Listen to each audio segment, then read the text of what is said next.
女人的未婚夫和自己的亲姐姐勾搭上，还被这对狗男女推下100米悬崖，不仅存活了下来，还拥有了空间手镯，里面有无穷无尽的物资，只因现代神医的灵魂穿进了这副身体。烫烫烫，这水太烫了！我的妈呀，这个男人居然在这么烫人的水中都能散发着寒气，这到底是什么鬼地方？原来就在刚才严西瑶被丢下悬崖的时候，现代神医的灵魂意外穿进了这副躯体。不对，我记得在救人的时候明明被敌军的大炮打中了呀，这难道都没事吗？这时严西瑶的脑袋突然疼得像是要炸开一般，一段不属于她的陌生记忆如潮水般涌入脑海，从出生到被刚杀害的过程都在严西瑶的脑子过了一遍。我居然穿越了，那就索性在这个世界再活一次。不过这个原主也太可怜了，严小蝶，你给我等着，我发誓定让你身败名裂，生不如死。雨然，看够了没有？你不看我，你怎么知道我看你啊？哟，还是个不怕死的主。说吧，你是何人？你别这么高冷行不？我现在浑身是伤，都要嘎了，你能不能先救我一命？韩潇明怒火更盛，很想手起刀落把这个女人嘎了泄愤。昨晚我体内的寒毒发作，不得已跑才到这温泉中抵御寒毒，居然掉下来了个女人，害得我差点走火入魔，现在居然还要求我救她一命。你要是救我，我就能解你身上的寒毒。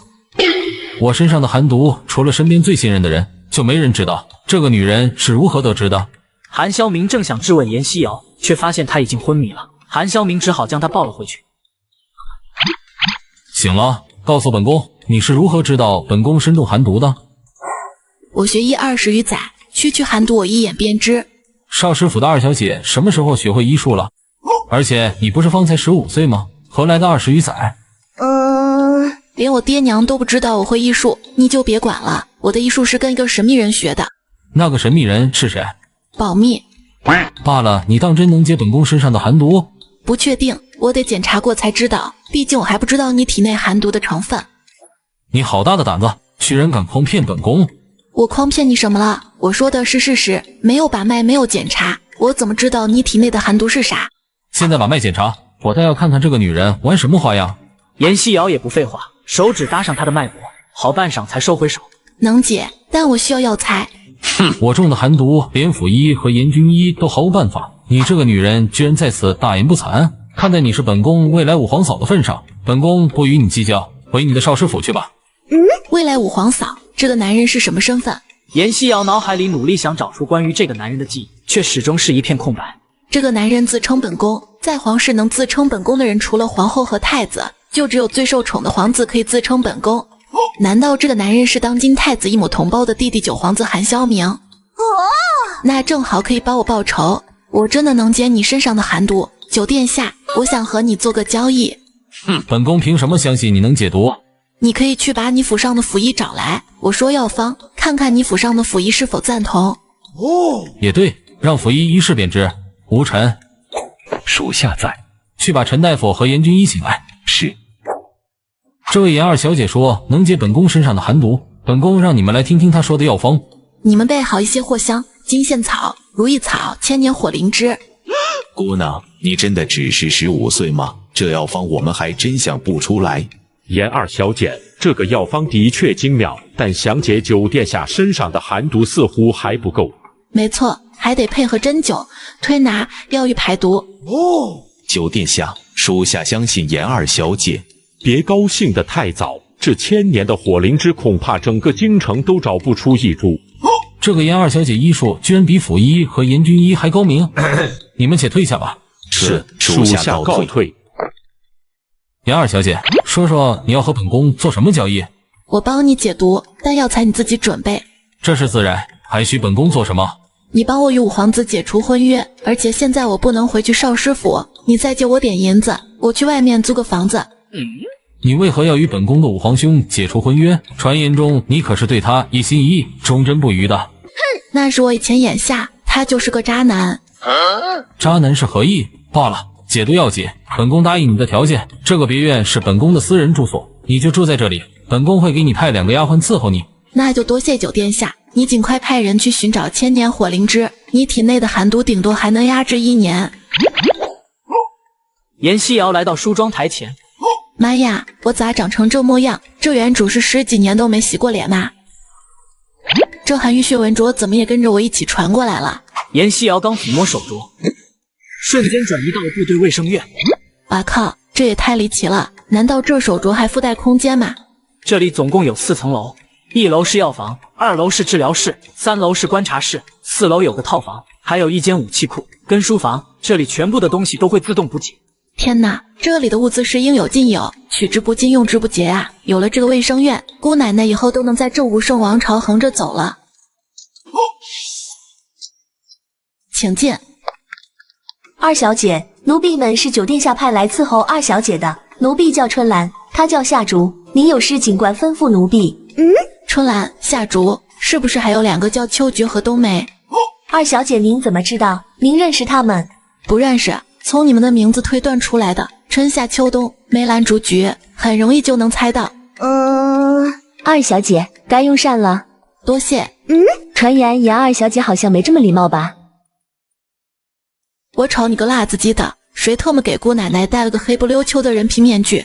哪尼？什么辣子鸡人皮面具？这个严二小姐说话怎么这么奇怪的？二小姐，您没事吧？没事没事，就是想吃辣子鸡了。二小姐，等您伤好了才能吃辛辣的。我知道了，你们俩先出去吧，不用伺候。是。原主居然长得这么美，一定是王氏母女干的好事，赶紧贴回去，现在还不是暴露容貌的时候。这一幕却恰好被春兰从门缝中看到。主子，有情况。姐姐为了抢走未婚夫，给妹妹戴了15年的丑人面具。主子，原来严二小姐脸上有一张丑人面具，她的脸其实又白又美。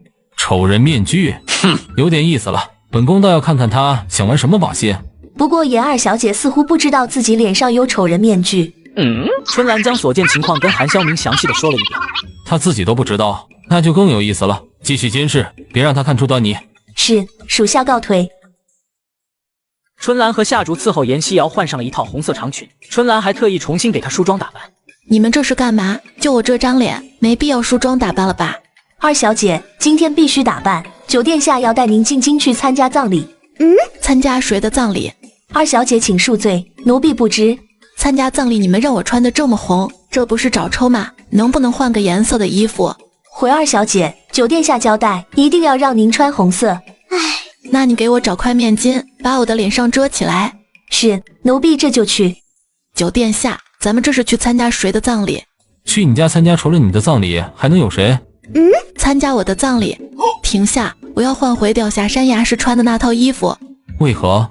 我吓死某人。某人又是何人？这怪女人怎么疯疯癫癫的？没必要换了，你穿这套红衣服一样能吓死某人。那就不换了，我非得吓死他们不可。主子到了，酒店下里面请。夫人请节哀，没想到严大小姐年纪轻轻的就遭此意外，还真是可惜了。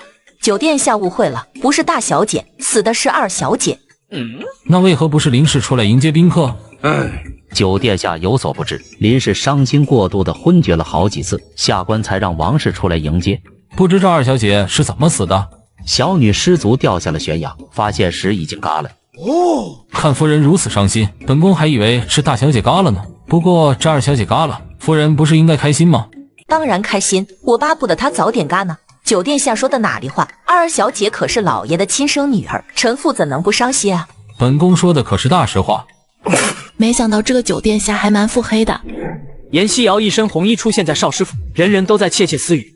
严家办丧事，他倒穿一身红衣来吊唁，也不怕被朱家轰出去。就是葬礼穿红衣，可是对死者大不敬了。快点闭嘴！没看到他身边的人是酒店下吗？酒店下，我想先去看看我的母亲。去吧，本宫若没猜错，你母亲应该在灵堂给你烧纸。我还没嘎呢。林氏果然在灵堂里烧纸，一副双目无神，仿佛肆意的木偶，只知道往盆里放纸的样子，让严西瑶看着心疼不已。娘亲不必难过，女儿还活着呢。你真的是瑶儿吗？娘亲，难道女儿的声音您都听不出来了？瑶儿，真的是你没事真的是太好了。娘亲，您先别激动，咱们现在要演一场戏，让那些伤害我的人付出代价。瑶儿，是不是王氏母女害你的？娘这就去为你报仇。娘亲，你现在只需要假装什么都不知道，我来教训他们。娘不放心，你已经被他们害过一次了，这次让娘来对付他们。娘亲，您就听我的吧，女儿不会有事的，有酒店下护着女儿呢。女儿和以前不一样了，或许是经历了生死，才彻底改变的吧。好，娘亲支持你，你想怎么做？棺材里的猪蹄是谁找来的？是严小蝶带人找回来的。很好，你就以我穿红衣为由将我推出去，让门外的人一起进来开棺验尸，揭穿严小蝶。好，这次娘亲就算是拼了命也要保护好你。娘亲您放心，我不会让任何人伤害到您的。我们快开始吧。谁让你进来的？穿一身红衣参加葬礼，你安的什么心？赶紧给我滚出去！林氏一边说一边推着严西瑶往外走，瞬间吸引了院子里所有人的注意。看来这母女俩是串通好演上戏了，这丫头还不算笨。听到动静的严小蝶立马跑了过来。你是什么人？今天可是我妹妹的葬礼，你怎么能穿一身红衣来参加葬礼？待看清严西瑶的脸后，严小蝶吓得浑身颤抖了起来。你怎么没嘎？跪啦！姐姐是在怕我吗？我在下面好孤独，我得把你拉下去陪我啊！不要啊！爹爹救命啊！五皇子快救我！你是瑶儿？不对，瑶儿在棺材里，你到底是谁？我是谁？你得问问你的宝贝严小蝶呀！可是他把我推下山的。父亲，我没有，我怎么可能会害妹妹？哼，蝶儿连一只蚂蚁都不敢踩，你却在这诬陷蝶儿，你问过本皇子了吗？五皇子，瑶儿才是你的未婚妻，你却当着这么多人的面护着严小蝶，似乎不妥吧？正因为瑶儿是本皇子的未婚妻，但瑶儿躺棺材了，本皇子当然要护着瑶儿的姐姐。五皇子还真是深情啊，就是不知道棺材里躺着的是谁。本宫也很疑惑，这严二小姐是本宫从少师府后山的温泉救回来的，难不成这棺材里还躺着一个严二小姐？我明明亲手将严西瑶推下山的，她怎么可能还活着？今日那么多人在此做见证，严少师，你就不打算开棺验尸，查明真相吗？还是严少师想替别人送葬？还请九殿下带下官查明真相后再做定论。老爷，瑶儿的声音我能听出来，她就是瑶儿。老爷，瑶儿虽然不是我亲生的，可这也是严家的二小姐呀，怎么能让她死后还不得安宁？我这当娘的都同意开棺查验，你王氏还不同意了？难道你知道棺材里躺的是别人？这还是那个向来柔弱可欺的林氏吗？哼，本宫今日便要看看棺材里躺的是谁，本宫救回来的人又是谁？严小蝶感觉事情不妙，就想对九皇子使用美人计，让他不要开棺。九弟，你太过分了！五皇兄不看好自己的女人，反而来责怪本宫过分，这是何道理？五皇子被对得哑口无言，韩萧明等人则去灵堂开馆检查。这个女人不仅在参加自己的葬礼，还穿一身红衣服引起关注，只为找出真凶。从这具猪蹄身上的伤判断，此人是被活活打嘎的，下手之人还真是狠心啊！严少师，这下可还有话说？猪蹄是小蝶找回来的，难道瑶儿真的是他所害？哼，王氏，这就是你教出来的好女儿，滚回房间里去，明日再收拾你。老爷，我是冤枉的，赶紧滚回去！爹爹，你的大女儿想杀我，你就不打算给我娘亲个交代吗？哼，你有什么证据证明你姐姐就是害你的凶手？要怪就怪你自己愚蠢。哼，哈，你还真是天下好父亲的典范啊！严少师，瑶儿也是你的女儿，你却对她如此无情，我要与你和离。好，和离。九殿下，可否请您带臣妇进宫？臣妇要奏请皇上允许臣妇与严少师和离。夫人请起，随本宫进宫吧。多谢九殿下。要想攀上五皇子，今天就必须保住严小蝶，之后再来收拾林氏这对母女。敢跟我和离，我看你们是活腻了。儿臣参见父皇。哼，你这个臭小子，你还记得有朕这个父皇？你都多长时间没进宫了？儿臣这不是来了吗？你也知道儿臣有多忙。少跟朕来这一套，说吧，找朕何事？父皇什么时候学会占卜算卦了？儿臣找您有事都能算到。朕是你的老子，还能不知道你的性格？夫人，严二小姐，你们进来吧。臣妇叩见皇上，皇上万岁万岁万万岁！平身，你见朕为何要蒙面？回皇上，臣女面貌伤残，臣女怕吓着皇上。若朕没记错，你是老五的未婚妻，怎么会毁容的？臣女是被姐姐严小蝶划伤的，还被推下悬崖，若非九殿下相救，只怕早已死于非命。她既是你的姐姐，为何要将你置于死地？她爱慕五皇子，只要嘎了我，五皇子和少师府的婚约就会落在她的头上。那你此次进宫是想让朕为你讨回公道？臣女不奢望讨回公道，臣女只想奏请皇上允许臣女与五皇子解除婚约。毕竟臣女现在这副模样，配不上五皇子了。受了委屈却不想着讨回公道，这样的女子可不多见。只可惜面容丑陋了些。准奏，朕答应你与老五解除婚约。谢皇上恩典。启禀皇上，臣妇奏请皇上允许臣妇与严文忠和离。你为何要和离？严文忠将王氏抬为平妻后，将臣妇在后院杂物间软禁了5年，而现在王氏之女将我女儿推下悬崖，他却只护着王氏之女，他妄为人父，妄为人夫。林氏将这些年来受的委屈全都说了出来。明儿，他说的可是事实？是，儿臣今日就在当场。启禀皇上，严少师在宫门口请求入宫。朕还正想找他呢，让他进来。啊！微臣参见皇上，吾皇万岁万岁万万岁！儿臣参见父皇。老五，你来的正好，朕已经同意严二小姐与你解除婚约，择日朕重新为你赐婚，你先下去吧。走，父皇。下去。是，儿臣遵旨。严少师，你可知罪？皇上，微臣何罪之有？朕问你，林氏和王氏谁是你的正妻？自然是林氏。那位和林氏被你在杂物间软禁了5年，王氏却成了平妻，是谁给你的胆子宠妾灭妻的？微臣知罪，请皇上恕罪。武圣王朝怎么就出了你这么个败类？朕真是瞎了眼，把你升到一品。林氏，朕同意你们和离。谢皇上恩典。严文忠宠妾灭妻，包庇凶手，官降3级。皇上，微臣知错了，求皇上收回成命，再给微臣一次改过自新的机会。行啊，你问问林氏是否愿意给你机会。严文忠立马露出凶巴巴的表情，跟以往一样的吓唬林氏，结果林氏的态度异常坚决。皇上，臣妇心已死，只想和离，求皇上成全。听到了吧？这可不是朕不给你机会，你可认罪？微臣遵命。明儿，严少师的家产分给林氏1半，你来负责京都。是，儿臣遵旨。小丫头，朕给你宣个御医，看看能不能治好你脸上的疤痕，如何？多谢皇上好意，九殿下的府医已经替臣女看过了。那你们快动身去清点家产吧。谢皇上恩典。你们3个贱人给我等着，敢拿老子的钱，你们得有命花才行。刚出皇宫，韩萧明3人便急匆匆地来到少师府，开始清点家产，将一箱箱的金银首饰给搬走。我的家产啊，就这样分出1半去了。我一定要把他们2个给干了，夺回我们的家产。你们2个赶紧给我闭嘴，还嫌事情闹得不够大吗？父亲，我晚上就派人去干了他们。住嘴！为父自有打算，你们滚回房间面壁思过去。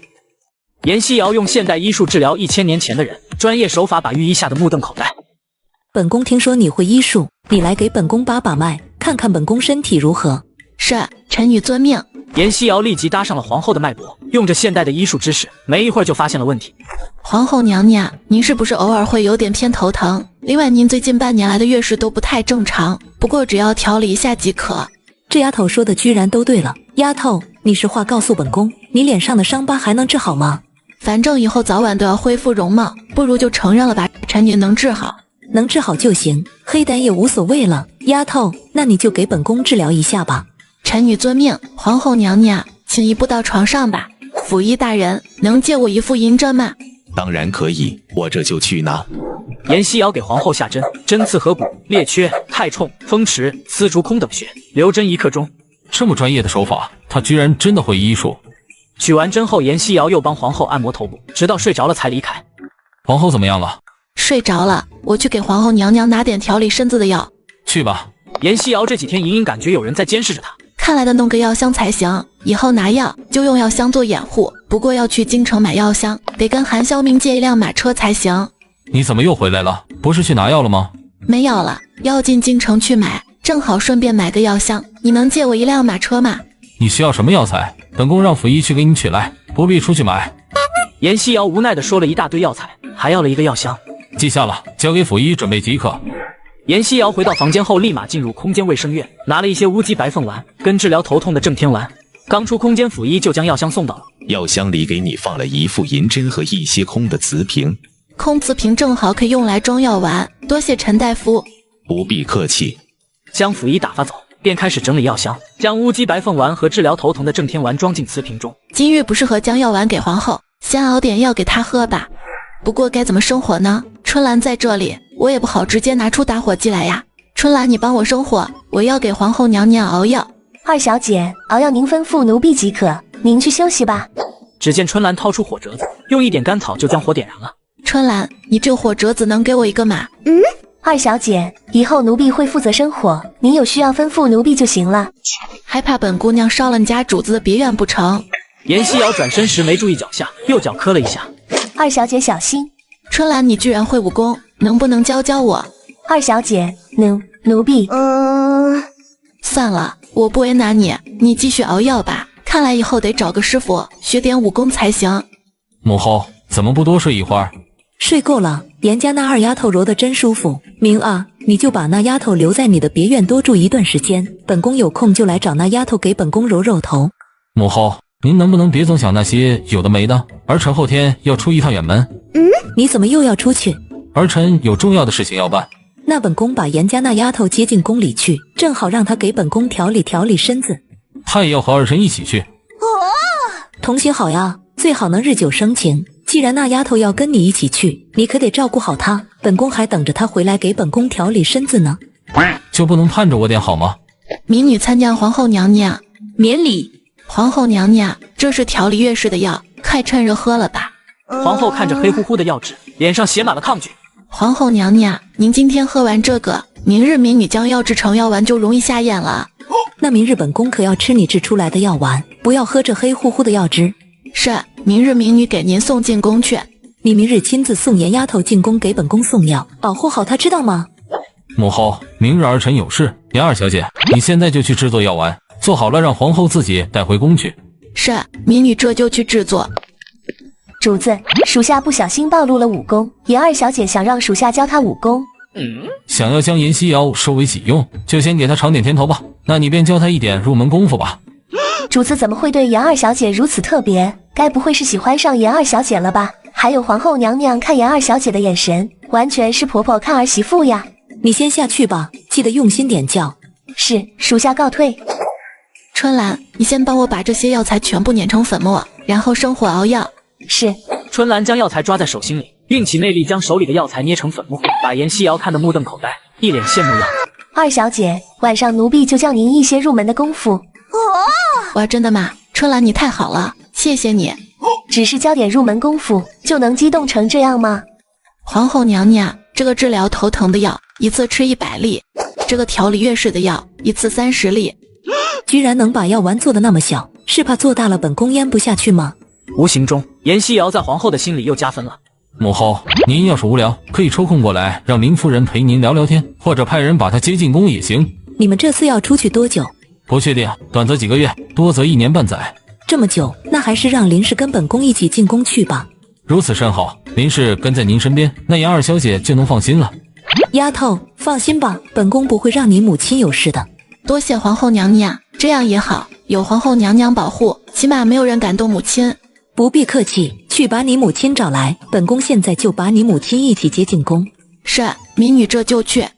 严希瑶跟林氏说了皇后要接她进宫的事，林氏说什么也不答应。让我跟皇后娘娘进宫，这多不合适。娘亲，女儿后天要陪九皇子出堂远门，您跟皇后娘娘在一起，女儿也比较放心。你们要去哪儿？你们孤男寡女的出门不太好吧？要去寻一位能治好女儿脸的药材，还有溥仪他们一起同行，您就放心吧。唉，那好吧，你可得注意安全啊。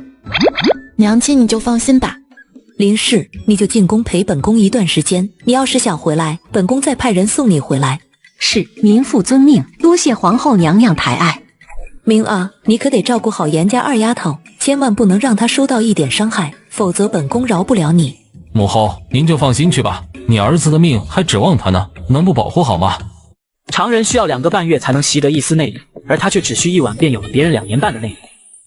春兰教严希瑶入门级功夫，先是输送内力到严希瑶体内的经脉中游走了2遍，最后留了一丝内力在严希瑶的体内，让她慢慢领悟诀窍。二小姐，您以后就按照这个内力运行路线来运功。好，谢谢你，春兰。严希瑶练习了1整夜，感觉身体隐隐中有了一些内力。这就是内力嘛，好奇妙感觉。二小姐，主子在等你了，快出发吧。好嘞，这就来。坐上马车，一行人往西南方向出发。才1天不见，这丫头身上居然隐隐有一丝内力波动了。话说我们孤男寡女的共处一车，这合适吗？那你跟他们换一下，你去骑马。我不会骑。小兔崽子，出去玩也不叫上我老人家，真是一点孝心都没有。师傅，徒儿又不是出去玩，是去办正事，你快回去吧。这个老人居然是韩霄明的师傅。你几个师兄都不肯带为师玩，为师都快发霉了，为师就跟着你了。看来是摆脱不了这个老家伙了。这老头也太有意思了吧！哟，太阳从西边出来了，我这小徒弟居然带了女人出门，稀奇，太稀奇了。师傅，这你就别管了，想一起去就安静点。为师偏不听。小丫头，你叫什么名字呀？和这混小子是什么关系呀？前辈，我叫严西瑶，和九殿下是债主关系，我欠他一条命。啊？什么意思？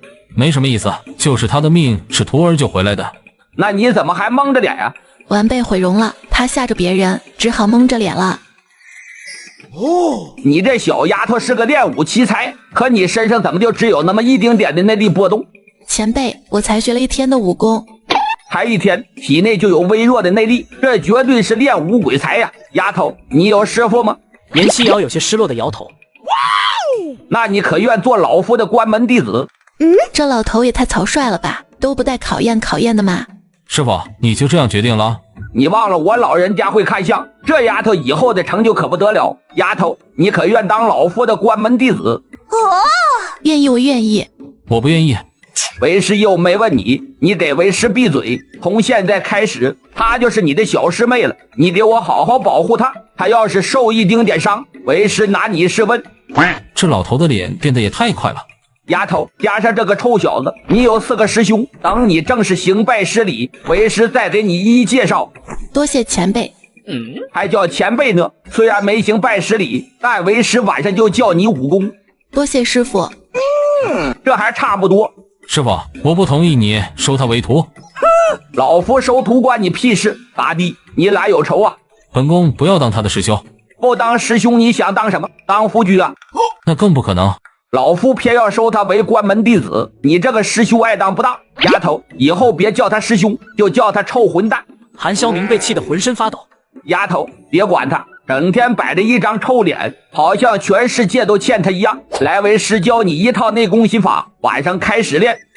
多谢师傅，不过咱们才第一次见面，你为何就要收我为徒？为师不是说了吗？为师会看一下你将来的成就会很大，为师当然愿意收你为徒。真的假的？你说的也太悬了吧，我将来什么样你都能知道呀？不管你将来怎么样，反正你是只管好好练武就行。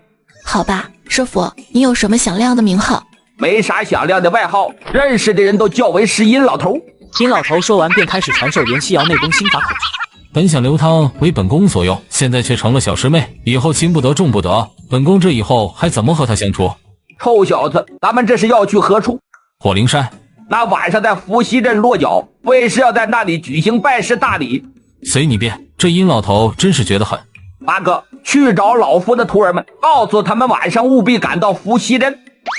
师傅，拜师礼没必要这么着急吧？非常有必要。以前为师每看上一个女弟子，就被那个臭小子搅黄一个，看上一个搅黄一个。今晚行了拜师礼，看他还怎么搅和。这是为什么呀？还能为什么？他就是个断袖，不近女色呗，所以不让为师收女弟子。啊，不是吧？除了他的家人，就只有外面那4个女人能靠近他3尺，也仅仅是3尺，多半尺都不行。殷老头，你话太多了，再多话晚上你的拜师礼就别想了。哟呵，你个小兔崽子，以前你趁老夫不在，把老夫看上的女弟子都给吓走，今日老夫可不会给你这个机会。你倒可试试。仗着自己有个皇帝老子，就知道威胁我老人家。师傅，您这么怕九殿下吗？他那皇帝老子最宠爱他，只要是他出面的事，解决起来就跟完似的。以后他就是你的4师兄，有啥解决不了的事，找他准能轻松解决。他那皇帝老子可以不给任何人面子，但这个小兔崽子的面子绝对会给。我说怎么能这么轻松的和五皇子解除婚约，还有母亲能轻易和那个便宜爹点和离，原来都是他的功劳。几位客官，非常抱歉，小店今日被人包了。打扰了。说罢，几人正准备离开。小师弟，方圆百里就这一家客栈，你真要走吗？臭小子，没想到你还先到了。另外2个兔崽子到了没有？到了，正在安排饭菜。丫头，这是你大师兄欧阳轩。大师兄好。师傅，您要收他为徒，小师弟能同意吗？哼，本宫当然不同意。可这绝老头非收不可，本宫也没办法。看来这次师弟是没办法搅和了，大家快进来吧，客栈是我包下来的。丫头，这是2师兄祝爽，这是你3师兄唐少龙。3位师兄好，我叫严西瑶，很高兴见到你们。原来师傅他老人家让我们来此，就是要收你为徒，举行拜师大礼啊！太好了，我们终于有小师妹了。是啊，咱们赶快去准备香案，让小师妹抓紧拜师。师傅，你就不多考虑考虑？不考虑，马上行拜师礼，否则还得被你搅黄。严二小姐，你确定要拜这个老变态为师？不考虑考虑？不考虑，我就想拜师学艺，以后能保护娘亲，也能保护自己不受伤害。是啊，如果他有能力保护自己，当初就不会被他的姐姐迫害，扔下山崖。如今他和他的娘亲离开了少师府，他不但要保护自己，更要保护他的娘亲。丫头，你可得坚定信念，那个小兔崽子不管怎么说，你可千万不能动摇啊！师傅您就放心吧，我决定的事没人能改变。为师的眼光果然没有看错。行了，赶快准备，本宫都饿了。这太阳打西边出来了。韩潇明掏出一锭金子，用红纸包上，连同拜师帖一起递给严西瑶。等会跪下拜师，先递拜师帖，然后把这个给师傅。多谢4师兄。拜师不能戴面纱，最好连你脸上的丑人面具也不要戴。这家伙果然派人监视我，连我戴了丑人面具都知道。现在知道是谁在你脸上戴丑人面具了吧？除了王氏还能有谁？还不算笨，行拜师礼必须以真面目示人，师傅和几个师兄都不会泄露你的秘密。拜师结束再戴上。好，多谢4师兄。严西瑶说完，抬手摘下面纱，缓缓撕下脸上的丑人面具。这丫头到底用了什么灵丹妙药？才几天时间，这脸都快痊愈了。丫头，是谁划伤你的脸？告诉为师，为师去帮你报仇。多谢师傅，不过我还是想亲自报仇。丫头，你记住了，以后有为师护着你，有你4个师兄护着你，不要让自己受任何委屈。 3个师兄也同时点头，恨不得马上去帮小师妹报仇雪恨。这么好看的小师妹，居然被人划了那么长一道疤痕，真是岂有此理！有师傅师兄护着的感觉真好。好了，赶紧行拜师礼，等会儿再聊。殷老头接过拜师帖，严西瑶拿出韩潇明为他准备的红包。徒儿拜见师傅。师傅，请喝茶。殷老头接过茶水喝了一口，开始训话，说了一些师门规矩。丫头，这是红绫龙金鞭，为师将它传给你，以后就是你的随身武器。多谢师傅。你们4个臭小子的老夫记住了，丫头是老夫的关门弟子，也是唯一的女弟子，你们以后多帮助她，好好保护她。师傅您就放心吧，就这么一个小师妹，您不交代，我们也会保护好她的。小师妹，这是孽龙笔，大师兄送你的见面礼。这孽龙笔可是他从不离身的宝贝，别人碰一下都不行。这家伙居然舍得送给小师妹。小师妹，这是一本阵法秘籍，有不懂的地方，你可以随时来问我。小师妹，这是唐门暗器梨花飞针，遇到危险按下这个按钮就能发射毒针，里面有108支毒针，能发射6次，每次发射18支毒针。多谢3位师兄。3个师兄送的都是压箱底的宝贝，大伙都很期待韩潇明会送什么。本宫什么都没准备，等回京城补给你。小师妹，你别介意，他就这样。其实刚才他已经给过我一锭金元宝了，让我给师傅红包。这小子还算有点良心，不过一锭金元宝就想打发老夫的宝贝小徒弟们都没有。等回京了，你记得找他要礼物。师傅，礼物不重要，重要的是我有师傅师兄，这就足够了。那怎么行？师兄送小师妹礼物天经地义。等回京，为师亲自为你去要。走，现在去吃饭。饭桌上，严西瑶介绍了自己的身份，并将丑人面具戴上。小师妹，你为何要戴一张这么丑的人皮面具？这是我的仇人从出生就给我戴上的，现在还不是拿掉的时候。原来如此，你放心吧，我们几个师兄都不会泄露出去的。没想到老夫的小徒弟居然是人家的2小姐，只可惜你那爹不配为人父，离开了也好。丫头，以后师傅和你的师兄就是你的娘家人，看谁还敢欺负你。严西瑶感动的点头，心里甜滋滋的。来，庆祝师傅收徒，咱们多了个小师妹，干杯！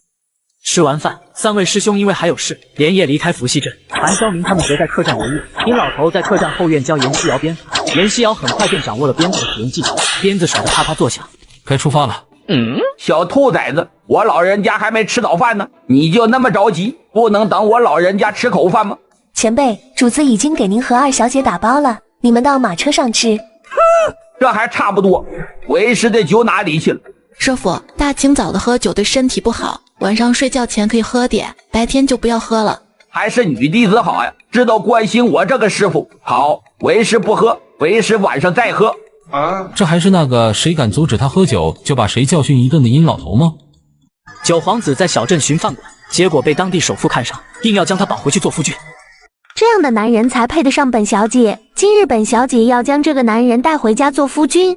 见韩潇明一行人进入饭馆后，太好了，这个饭馆正是我家的产业。女人将迷药放进韩潇明他们点的菜里，便躲在角落里偷偷看着他们。菜刚上桌，严西瑶就闻到了浓浓的药味，拿起一盘肉闻了闻，菜里有毒，是迷药。丫头，你会医术？把凶手引出来，老夫倒要看看谁敢在老夫的菜里下毒。严君一也感觉到了不对劲，连忙用千里传音跟韩潇明对话。主子，菜里有毒。本宫知道，有解药吗？属下没有，制作这种解药起码要1天时间。小师妹，你能解此毒吗？为什么师兄没开口，我都能听到他讲话？严西瑶拿出从空间取出的解毒丸，不动声色地递给他们。刚吃没几口菜，几人便假装晕倒。躲在角落里的女人看着几人晕倒后，心里窃喜不已。把他给本小姐带走，今晚本小姐就要和他拜堂成亲。家丁刚上前准备动手，就被暗卫们抽出长剑架在几人的脖子上，速度快如鬼魅。见他们若无其事地站起来后，把女人都吓尿了。这些人不是都中了迷药了吗？怎么一点事都没有？殷老头将女人身上带着的金银珠宝全部摘了塞进怀里。臭小子，这个女人是冲着你来的，你看着办。韩潇明直接一脚将女人踹飞。小师妹，这几个人留给你练手，来人，给本宫换鞋。严西瑶毫不客气上去将几个家丁狠狠地胖揍了一顿，甚至还有一人被揍尿了。春兰，给二小姐换鞋。下厨，带二小姐去洗手。鞋子又不脏，我干嘛要换鞋？她都被你揍得尿裤子了，你踹了她不换鞋，你不嫌脏吗？我又没踹他裤裆。必须换鞋，不换鞋别上本宫的马车。我去，严重洁癖症啊！春兰，你家主子每踹一个人就要换一双鞋子吗？是的，二小姐，主子每次踹一个人就要换一双鞋。那上次他踹严小蝶，怎么没见他换鞋？换了，在您和您母亲上马车前就换了。我去，我怎么没看到？丫头，你这个师兄就是这样，踹了男人还好，踹了女人必须换鞋。他每次出门都得带好几双鞋子，否则根本不够他换。那要是哪个女人摸了一下他的手，他会不会把自己的手给剁了？不会，但他会把别人的手给剁了。上次晕倒在他身上，还好他没把我给大卸八块，现在想想都害怕。还好自己会医术，差点小命就不保了。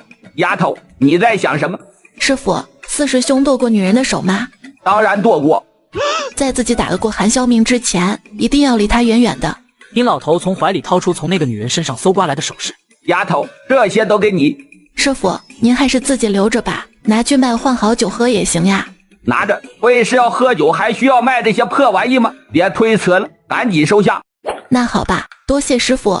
皇宫林氏小心翼翼地陪在皇后身边。林夫人，本宫又不会吃人，你搞得像个下人一样，本宫都不自在了。可是娘娘，林夫人，你不是下人，不要总是一副小心翼翼的模样。是，民妇都听您的。皇后娘娘，您的裙摆怎么破了？呀，这可是本宫最喜欢的一套衣裙，就这样破了，太可惜了。皇后娘娘，您要是信得过臣妇，臣妇帮你缝补一下吧。补了也不好看了，算了，一套衣裙而已，扔了就扔了。缝补一下试试，实在不好看的话再扔也不迟。本宫听你的，补一下试试。两人回到皇后寝宫，林氏便给皇后缝补衣裙。2个时辰后，只见林氏在刮破的裙摆处绣了一只栩栩如生的小凤凰，将整件衣裙衬托得更加好看，惊呆了皇后。林夫人，本宫有个想法，咱们合伙开一家绣坊如何？本宫出钱，你出绣品，赚的银子咱们3-7分，本宫3成，你7成。我没听错吧？皇后居然要跟我合伙开绣坊？皇后见林氏不说话，还以为自己给少了，林氏不愿意。28也行，本宫2成，你8成。皇后娘娘，这怎么能行？好了，本宫占1成，你就给句痛快话，开不开？皇后娘娘，开绣坊没问题，但必须对半开，咱们各占1半。还是4-6吧，本宫4成，你6成。对半开，各占5成。您要是非得4-6，那民妇4成，您6成。对半就对半，你先休息一下，本宫出去一趟。一匹体型较大的狼想从严西瑶身后偷袭，而殷老头只顾着得意，没注意到严西瑶有危险。眼看危险临近，皇上，您快看！皇上看到皇后衣裙上的凤凰，这是出自何人之手？这是林氏帮臣妾缝补的，这绣工连宫中的顶级绣娘都得甘拜下风。没想到这林氏还有这方面的手艺。皇上，臣妾有一事相求。你是想把林氏留在绣衣坊？不是，臣妾想和林氏合伙开一间绣坊，赚的银子平分。这是可行，朕支持你。明日朕便派人去找店铺。对了，你不是去明儿的别院看林氏的女儿了吗？回来怎么都不跟朕说说？皇上，咱们明儿可是捡到宝了。严家的二丫头还是个神医，比严军医和明儿的府医医术还高明。她亲口告诉臣妾，她的脸能治好。臣妾这2天就吃那丫头给臣妾制的药丸呢。皇上的确发现皇后气色比以前好了些。那丫头什么时候会医术了？以前怎么没听说过？管她什么时候会医术的，反正明儿是捡到宝了，臣妾不管。那丫头是唯一一个能靠近明儿的姑娘，您可不许为难那丫头。不为难，没想到严文中不要的母女都是才女。你和林氏合伙做生意，咱们尽量撮合明儿和那丫头。这林氏就是咱们的亲家母，以后这2个才女都是咱们家的，朕怎么可能为难他们？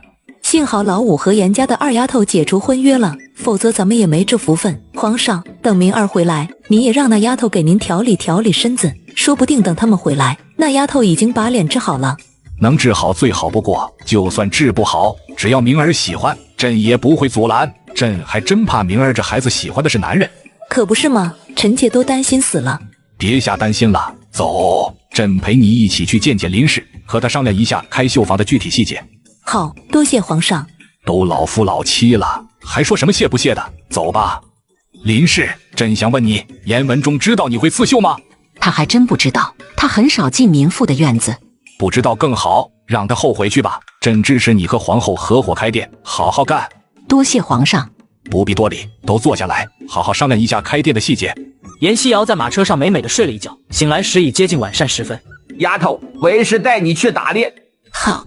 2人刚进入丛林，就发现了一只逃窜的小鹿。殷老头用石头将小鹿打晕，严西瑶刚跑过去把小鹿捡起来，就看到一群恶狼正向他扑来。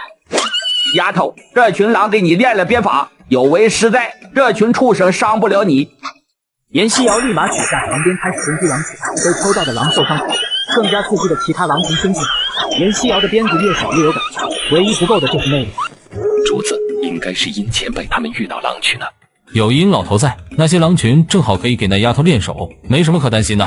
可是主子，有狼叫声，附近根本打不到猎物，还不如打一头狼回去当晚餐。说的不无道理，去看看。臭小子，这丫头的天赋不比你差，鞭法已经掌握的差不多，就是内力还太弱。天赋好又如何？起不太晚，内力才刚入门，等他有成就，得等到猴年马月。你太小看他了，有为师在，不出3年，他绝对能成为武林高手。这丫头以后有能力了，还能受本宫掌控吗？罢了，反正是自己的小师妹，以后有需要便直接让她帮忙吧。一匹体型较大的狼想从严西瑶身后偷袭，而殷老头只顾着得意，没注意到严西瑶有危险。眼看危险临近，臭小子，别跟老夫说话了，还好你出手了，否则丫头就得受伤。是你要跟徒儿炫耀你的女弟子，徒儿可没主动跟你说话。是吗？你不跟老夫说话，你怎么会站在老夫的身边？这老头还真会给自己找理由开脱。这具身体实在太弱，还没练多大一会儿呢，就已经累得快脱力了，以后还得加强锻炼才行。你师妹体力不支了，你去帮她一把，把狼群赶走。想让他3年之内成为武林高手，他就必须突破极限，再让他练一会儿，没倒下不要去救他。这小子说的也对。严西瑶体力越来越差，眼看即将落入狼口，3个男人连忙将严西瑶护在中间，并将前面的狼都斩嘎，其余狼群四下逃窜。丫头，没事吧？没事，就是体力透支，累死我了。你休息一下，咱们再回去。天都要黑了，练那么一会儿鞭子就累成这样，依本宫看，你还是放弃练武吧。懒得跟你吵。无尘，把狼皮和狼牙取了。是，属下遵命。回到空地，严西瑶正想爬到马车上去休息，还想去睡觉呀？还不抓紧时间练功？难不成你还真想放弃？你身上那么脏，别把本宫的马车弄脏了。我去，又来了，算了，万一自己上去睡一觉，这家伙把马车拆了岂不是得不偿失？为了10万两银子和一所宅子，先忍忍吧。颜夕瑶开始练功没过多久，就进入了忘我的境界，直到天亮时才睁开眼睛，发现内力增长了不少。原来在内力消耗殆尽的时候练功有助于增长内力，难怪韩潇明不让我休息，还阴阳怪气的刺激我练功。这个死傲娇，直说不就完了，干嘛非得阴阳怪气的，惹人讨厌。颜夕瑶刚准备上马车，你身上那么脏，也好意思上马车吗？先跑20里，再换衣服上马车。四师兄，你真的很让人讨厌耶！想让我这个人见人爱、花见花开的小师妹锻炼肉体强度，你直说不就好了，干嘛非得阴阳怪气的？韩潇明眼看被戳中心思，你少自恋，你不跑就滚去换衣服。跑，当然跑。四师兄也是一片好心，我怎么能让四师兄失望呢？你说是吧？颜夕瑶说完，扭头就跑。看来以后可以和他和平相处。主子，我们也该锻炼了，我们陪二小姐一起跑。去吧。臭小子，看到没有？你的小师妹就是这么有魅力，你不是还欠你小师妹一份礼物吗？你把这4个丫头送给她吧，可以保护你小师妹。原本徒儿还想等回京带她去库房，让她自己挑礼物。既然这4大暗影都不排斥她，那就把这4大暗影送给她。丫头，你等一下，你4师兄要送你礼物。颜夕瑶一脸疑惑地看着韩潇明，既然你成了本宫的小师妹，本宫就将这4大暗影送给你。几人以为出现了幻听，都不敢相信这是韩潇明嘴里说出来的话。你们4个可愿意追随本宫的小师妹？属下愿意追随二小姐。从现在开始，本宫的小师妹就是你们的主子，你们务必保护好她。是，属下参见主子。春兰，我是不是在做梦了？小姐，您没有做梦，以后您就是属下的主子了。韩潇明吃错药了，这个礼物我喜欢，可不能让他后悔。都起来吧，以后你们跟着我，我绝不会让你们受委屈。多谢主子。四师兄，你可不能后悔哦，从现在开始，他们就是我的人了。本宫没那么小气，送出去的礼物岂有要回来的道理？爹，多谢四师兄，四师兄你最好了。看着颜夕瑶开心的样子，韩潇明心里莫名的有一丝异样的情绪，却又搞不清楚这样的情绪是肉疼还是开心。臭小子，丫头是个不错的姑娘，你可得好好把握。把握什么？要不是你开口，本宫才舍不得将4大暗影送给她呢。死丫的嘴硬，等有人看着丫头，老夫倒要看看你是不是还无动于衷，还能把握什么？当然是对丫头好点，别总是阴阳怪气的。本宫就这样，你又不是不知道本宫讨厌女人，你还非得收个女弟子？老夫愿意，你讨厌女人又如何？她就是你的小师妹，你就必须对她好。本宫对她还不够好吗？4大暗影都送给她了。臭小子，你实话告诉为师，你是不是喜欢男人？你哪只眼睛看到本宫喜欢男人了？2只眼睛都看到了。本宫不喜欢男人，也不喜欢女人，女人太麻烦。就拿本宫父皇的后宫来说，那些女人为了上位，什么事都干得出来。那些女人能和你小师妹比吗？她要是喜欢权势，又怎会和你五皇兄解除婚约？希望她不是父皇后宫的那一类女人，为了权势不择手段。气沉丹田，将内力运到脚下，掌握好平衡。一下子，颜夕瑶飞到半空中，平衡没掌握好，直接头朝下，急速往下掉落。啊！救命啊！4大暗影刚想飞身去救颜夕瑶，结果被韩潇明更快一步的飞身来到颜夕瑶的身边，大手准确无误的抓住了颜夕瑶的腰带。完了，要春光外泄了！韩潇明脸色一变，一把搂住颜夕瑶的腰，抱着她往远处飞掠。你赶快把衣服整理好。四师兄，你是不是应该先把腰带还给我啊？韩潇明看了一眼自己还抓在手上的腰带，俊脸瞬间红到耳根子，反手将腰带递了过去。颜夕瑶在即将拿到腰带的时候，身子往前栽去，鼻子和韩潇明的后背来了个亲密接触。我去，四师兄，你后背是有铁板吗？其实并不是韩潇明的后背有多硬，只是感觉到颜夕瑶摔向他紧张的全身肌肉紧绷。颜夕瑶仰着头，快速把腰带系上。四师兄，你背上是不是有铁板？怎么那么硬？没有，回去吧。颜夕瑶一把抓住他，往他的背后摸去。此时的他早已忘了要远离韩潇明的想法。韩潇明一怔，身体瞬间紧绷，强忍着抬脚的冲动。她是小师妹，不能踹，不能踹，千万不能踹。真没铁板。四师兄，你那么紧张干嘛？放松点啊！难怪能把我鼻子撞得流血。颜夕瑶说完，突然意识到什么，赶紧缩回手。妈耶，差点小命不保。还好那一脚没踹出去，以后得离小师妹远点。小师妹，你鼻子没事吧？四师兄，下次你要是不想救我，你就别救，春兰他们会救我的。你看看，现在我鼻子都流血了，你说有没有事？还好鼻梁骨没断，否则我鼻子扁了，你负责啊。是你自己撞上本宫的。你要是不抓我腰带，我腰带会散吗？我还会撞上你吗？哦，抱歉，本宫不是故意的。看在你道歉的份上，原谅你了。你现在还达不到内力收放自如，刚开始练轻功，并不是要将所有的内力都运到脚下，而是飞起来以后要迅速运到全身，以此来掌握平衡。严西瑶认真地听着韩潇明的讲解，再次运转内力至脚下，这次很成功，没有头着地了。身体放松，借力再来。严西瑶放松身体，内力运到脚下，在地上一蹬，再次飞起来，反复几次，找到了感觉，还真让他找到了往前飞的技巧，却不会转弯。啊，要撞树了，救命啊！笨蛋，你就不会借力转弯吗？再来。为了不让严西瑶再次去撞树，韩潇明只得跟在他的身后保护他，随时出声提醒他下一步该怎么做。可累死我啦，一点内力都没有了。真是拿你没办法，上来吧，我背你回去。皇后和林氏合伙开的绣坊今日正式开业，严文忠带着王氏母女也赶到绣坊了，正打算大闹一场。哼，这个不要脸的贱人，居然敢在京城开绣坊！老爷，一会儿他的店开业的时候，咱们就上前倒了，看他怎么开。你想赶你就自己去，别连累我。你没看到皇后在他身边吗？哪里？他旁边的女人居然是皇后，她算什么东西？一个小小的绣坊开业，居然惊动了皇后娘娘。那个贱人旁边的的确是皇后娘娘，今天咱们可不能轻举妄动，等绣坊开业后，再想办法让那个贱人开不下去。严小蝶话音刚落，皇上和太子在御林军的簇拥下缓缓走来。凭什么一个被我软禁在后院的林氏绣坊开业，不但惊动了皇后娘娘，还惊动了皇上和太子？这个女人到底耍了什么见不得人的手段？都准备好了吗？回皇上，都准备好了，就等着您来接匾开业。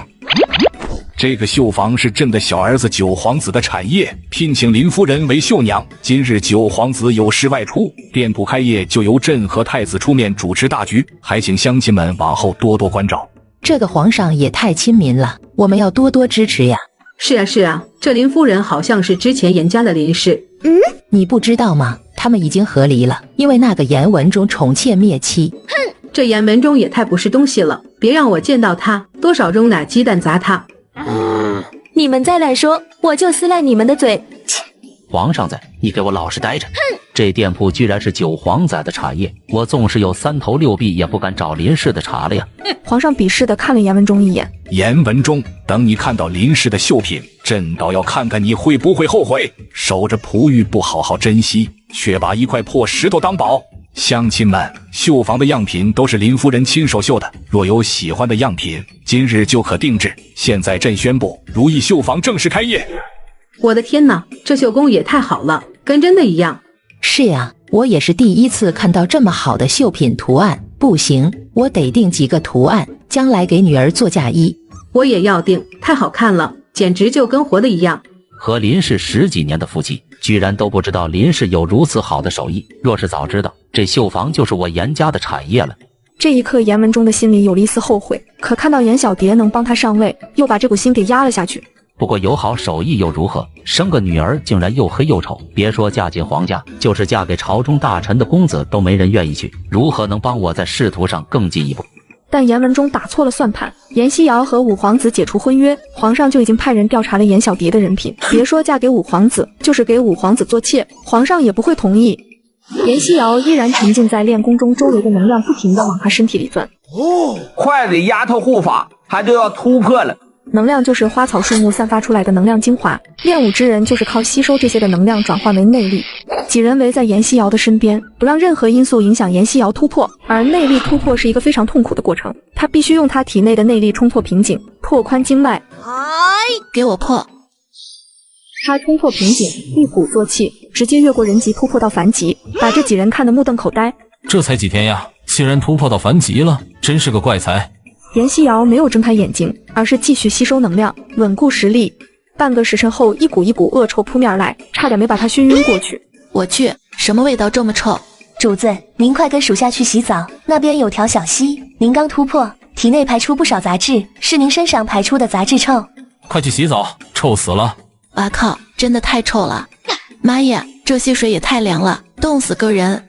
主子，现在可是深秋季节，山里流出来的溪水当然凉了。您先忍耐一下，把您身上的衣服脱下来，属下给您洗干净。终于缓过来了，差点冻成冰块。主子，您的脸完全恢复了，一点痕迹都看不出来了，而且现在皮肤比以前更好，就像刚剥了壳的鸡蛋一样。主子，您实在是太美了。主子真的好美，比京城任何女人都漂亮。颜希瑶刚想戴上丑人面具，主子，您就别戴这个丑人面具了，现在这样多好呀。可我现在还不想恢复容貌。主子，您已经和五皇子解除婚约了，依属下看，您根本就没必要藏着掖着，这样子多好看。您放心，我们4个能保护好您的。说的也是，我都解除婚约了，这玩意似乎没必要戴了。不过还是先留着，万一以后用得着。主子恢复容貌真漂亮，以后要是成为9皇子妃就好了。很有可能哦，皇后娘娘对主子很特别，也只有主子能靠近9殿下。回到露营地，几人看到颜希瑶的容貌后，震惊地瞪大眼睛。他脸上的伤才短短1个月不到的时间就恢复了，这样的医术不服都不行啊！看来以后得好好跟严二小姐套套近乎，哪怕能从她身上学到凤毛麟角，那也是对自己医术的一大提升。没想到老夫的小徒弟这么漂亮。韩潇明直勾勾地看着颜希瑶那素颜的美，盯得颜希瑶都不好意思了。喂，你们几个眼珠子都要掉出来了！赶快吃点东西，继续练功。你这一练功就练1天1夜，还真是废寝忘食呀。多谢4师兄关心，我会继续努力的。说完还不忘对着韩潇明挤眉弄眼，可爱又调皮。多个这样的小师妹似乎也不错，她好像没有想象中那么讨厌。这个严二小姐实在太漂亮了，又是主子的小师妹，要是能成为主子的皇子妃，皇上皇后不知道会有多开心。次日，颜希瑶起来，看见冬梅正在火堆旁往火堆里加柴。主子，您醒啦，快烤火暖暖身子。我来加柴火吧。主子，这点小事属下做就行。没事，一起做。今天还是吃烤肉嘛。咱们出来没带多少东西，没有锅碗瓢盆，想吃别的也做不了。没关系，出门在外不饿肚子就行。颜希瑶说完，动手和冬梅一起准备早餐。从来没有见过哪个主子会帮着下人干活的，而且主子没把我们4大暗影当下人看待，更像是朋友、家人，能跟着这样的主子，真是3生有幸了。众人吃饱喝足后餐，继续赶路。颜希瑶像往常一样准备跑步。今天别跑了，学骑马。好的。刚上马的颜希瑶有些紧张，2手抓住缰绳，双脚蹬紧马蹬，身体放松，跟随马的节奏摇晃身体，掌握平衡。一路按照韩潇明的提示，他也就不再紧张了。走了一段距离，已经越来越放松，坐稳了。一马鞭抽在颜希瑶的马屁股上，马儿吃痛狂奔，颜希瑶差点从马背上摔下来。4师兄，你个大坏蛋，你这样会没朋友的，你就不能让我有个心理准备吗？本宫已经提醒你了。你提醒个毛蛋啊！都不等我做好准备就打我的马，害得我差点摔下来。你得随时准备应对突发情况，若是突发情况，还会有人提醒你吗？颜希瑶的适应能力非常强，马儿没跑多远，他就完全适应了狂奔的节奏。赶到一处林间小路时，众人只能步行前往，马车无法通行。此路是我开，此树是我栽，要想从此过，留下买路财。几个小喽啰而已，正好徒儿活动筋骨。4大暗影和吴尘的手握着剑，随时准备出手。哟，没想到今日还能遇到如此绝色美人，后面那4个也不错。兄弟们，干活，把男的干了，女的带回山寨。今晚老子要拜汤成亲。小师妹，几个小喽啰给你练手了，去吧。好的。颜希瑶甜甜一笑，瞬间腾空而起，冲向劫匪。劫匪首领被颜希瑶那倾国倾城的笑迷得分不清东南西北，痴痴地看着颜希瑶。臭女人，居然敢打老子！我是你姑奶奶，居然敢在姑奶奶面前自称老子，是你自己找死，怨不得别人。都给我上！冲啊！颜希瑶一鞭子甩飞了2个劫匪，把劫匪吓得趴在地上瑟瑟发抖。劫匪首领腾空而起，大刀劈向颜希瑶面门。此时想要躲避已经来不及了，只好扬起大刀砍向颜希瑶的长鞭。然而大刀反而飞了出去。丫头，别小看了为师传给你的鞭子，这根鞭的普通利器根本伤不到他分毫。哇塞，宝物啊！跟老子对战还敢分心？看老子的大招，9天雷霆双脚蹬！师妹小心！韩潇明飞身一脚踹向偷袭的首领。我一定会回来的。你知不知道你在干什么？认真点行不行？我这不是在看着武器吗？4大暗影从最开始的紧张担心，到后来心里暗自窃喜。9殿下越来越在意主子了。等回京，一定要将这事偷偷告诉皇后娘娘，尽早让主子和严二小姐定亲，否则这么漂亮的严二小姐以后被人抢走就太可惜了。一行人赶到一个偏僻的小山村借宿。大婶，我们路过此地，错过了吃饭住宿的地方，能在你们家借宿一晚吗？您放心，我们不是坏人。姑娘，大婶家地方小，住不下这么多人啊。大婶，您就放心吧，我们就借您家的锅灶做个晚饭，晚上做一宿就行。您放心，我们会付给您银子的。你们进来吧，我们这个村子有银子也没地方花，都靠打猎为生，想买东西都是用树皮去换，借锅灶是没问题，只是没有余粮。多谢大叔，您就放心吧，我们能自己打猎。只要你们不嫌弃，就进来吧，把马拴在院子里。韩萧明让春兰留下来保护严西瑶，其余的人则是进山打猎。中年大婶看严西瑶疲惫不堪，便整理床铺，让她先休息一下。半个多时辰后，韩萧明他们拎着许多猎物返回村庄。咱们村里最厉害的猎户进山一天也打不到这么多的猎物，你们才出去不到1个时辰就打回来这么多。大兄弟，愣着干嘛？赶快烧火做饭，吃不完的全留给你们。哎，我这就去。孩子他娘，快去烧火，我去处理猎物。吃完晚饭，中年夫妇的孩子突然肚子疼了起来。娘，我的肚子好疼。我去找王老头。大叔，你不用去了，这里就有3名大夫。严军一见状，赶紧上前给孩子把脉。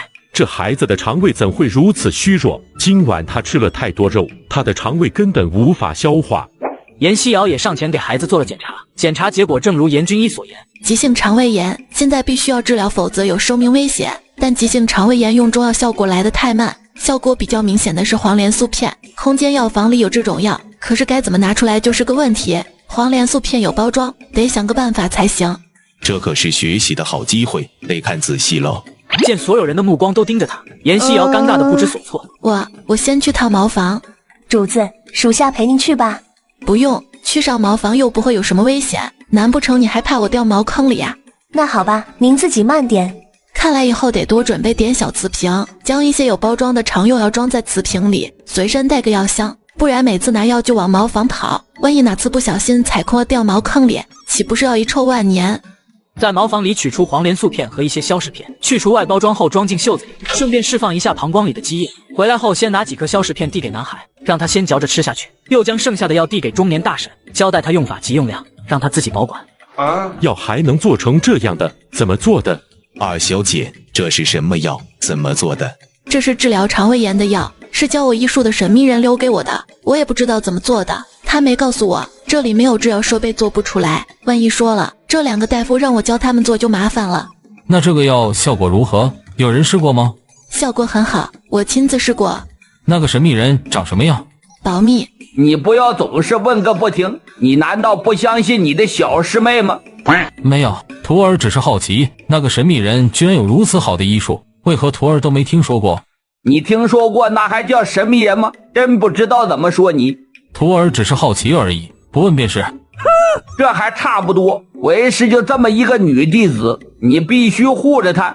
没想到这个师傅能这样毫无底线的宠我恨我，还不去练功？别明天又让所有人等你。哼，你就不能好好说话吗？讨厌。找了个角落盘膝而坐，开始练功。春兰守在他的旁边。大叔，这些银两你收下。不，我不能收你的银子，我们这个村庄拿着银子也没地方花。大叔，银两你拿着，我们的这些马匹还得请你帮我们照顾一段时间。你拿着银两，起码去小镇上买点细粮给孩子吃，给孩子调理调理身子。你们帮我家孩子治病，帮你们照顾马匹是应该的，怎么还能收你们的银子？大叔你就收下吧，你家孩子脾胃虚弱，必须吃点容易消化的细粮，否则以后只会越来越严重。你就别推辞了，照顾好我们的马匹就行。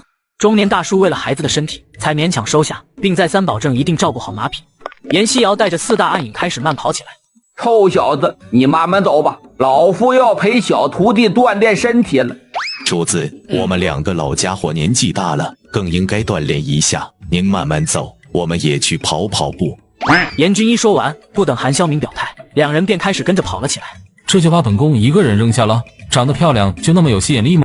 韩萧明非常无奈，但也只能跟着慢跑。121，流血流汗不流泪，掉皮掉肉不掉队。121，主子，您这121是何意？喊节奏啊，一迈左脚，2迈右脚，跟着节奏跑。等，属下明白了。121，121。严希瑶继续喊着节奏，几个女人步调一致，连严君一他们都跟着节奏跑。严希瑶没注意脚下，一脚踩在一块石头上，把脚给崴了。主子，您怎么样了？别扶我，我崴脚了。严君一吓得赶紧上前给严希瑶检查，幸好没伤到骨头，只是韧带轻度损伤，但也需要半个月左右才能恢复。后面的路极其难走，连马都不能通行，只能步行。这个时候受伤，这不是添乱吗？主子，属下背您走。不用，你去给我做个拐杖，我自己能走。你就别逞强了，后面的路你根本就走不了。要不是现在在这荒山野岭，你干脆留下，别去了。你以为我愿意呀？有本事你就把我留在这里呀，我还不想去了呢。哼！你简直不可理喻，好好走路不行吗？非得鬼哭狼嚎的，你就是活该。哼，姑奶奶不去了，你自己去，不就是10万两银子吗？我不要了，10万两银子不要，宅子也不要了嘛。春兰，背上他，赶紧赶路。我不要了，什么都不要了，我就不去了，你能把我怎么样？殷老头这次却没有护着严希瑶。好了，你们师兄妹就别吵了，还是春兰背吧。果然如韩萧明所说，后面的路越来越难走。本宫来背吧，再往前你背着他可能上不去。原来九殿下不是不背主子，而是要在最难走的路段背。严希瑶看着韩萧明紧张的全身肌肉紧绷，有片刻犹豫，但还是乖乖趴在他的背上。千万不能把我扔出去啊！他吓得双手死死搂着韩萧明的脖子，韩萧明呼吸都不顺畅了。你就不能扶着本宫的肩膀吗？你想勒死本宫吗？好吧。严希瑶双脚紧紧盘在韩萧明的腰上，双手死死抓着他的肩膀。这丫头怎么像个八爪鱼一样，手不勒脖子就用腿抱腰，已经快要忍不住把他扔出去了。小师妹，你的腿能放开本宫的腰吗？你不想背就算了，放我下来。你又想干嘛？我还想问你呢，你不准我搂你的脖子，又不准我盘着你的腰，你不搂着我，我能趴你背上吗？你当我是蜘蛛侠呀？他说的好像有点道理。他这辈子没背过任何人，他根本就不知道背人还得搂着对方。走了约莫1刻钟，来到一处悬崖峭壁下，把鞭子解下来。你想要鞭子干嘛？把你绑在我背上，不然这悬崖峭壁爬不上去。韩萧明将严希瑶绑在身上，这么陡峭的峭壁，就算自己不受伤也爬不上去啊！四师兄，没有别的路可以走了吗？非得往这儿爬上去？有，绕路300里还有一条道，比这条道好不了多少。拜托你可得抓稳点，我可不想陪着你一起嘎。本姑娘年纪还小，还有大好的青春等着享受，得惜命。放心，有嘎也是你嘎，本宫背着你，你先落地，本宫嘎不了，不会给你机会与本宫一起嘎的。我后悔了，我不要你的10万两银子，也不要什么宅子，你放我下来吧，我不去了。现在后悔晚了。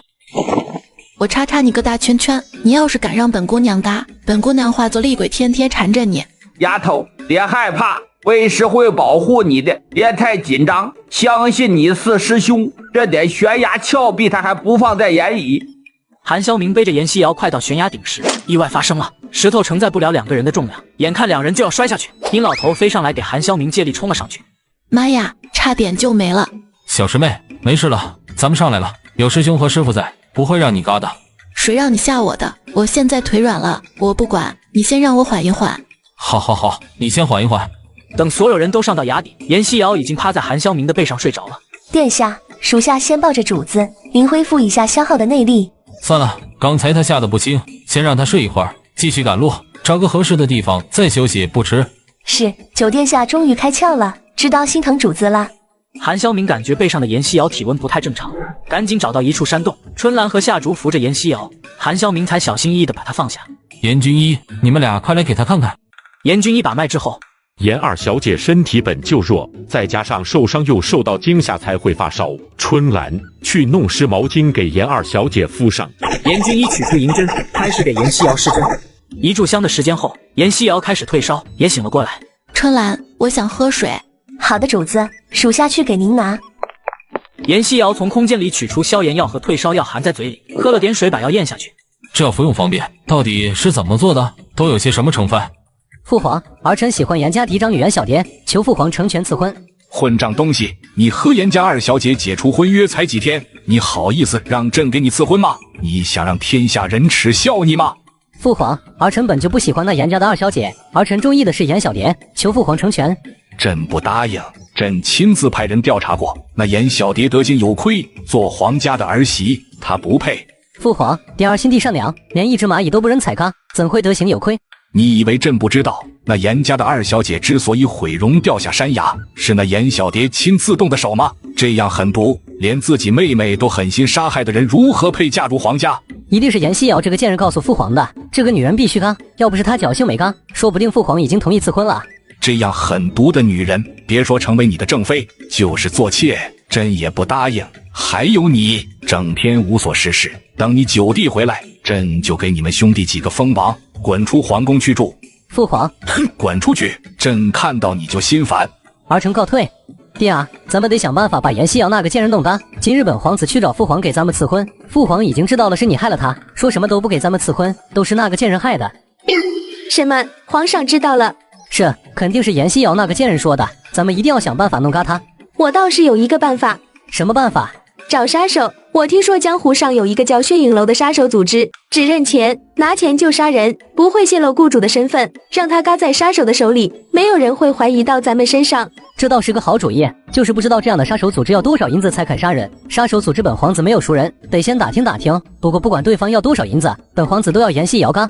等严西瑶那个贱人一嘎，咱们就可以派人散播谣言，说他当初不知检点，和外面的野男人乱来被我发现，他想杀我灭口，自己却失足掉下悬崖。好主意，就这么办。明日本皇子就派人去打听血影楼这个杀手组织，现在咱们赶紧办，这事要紧。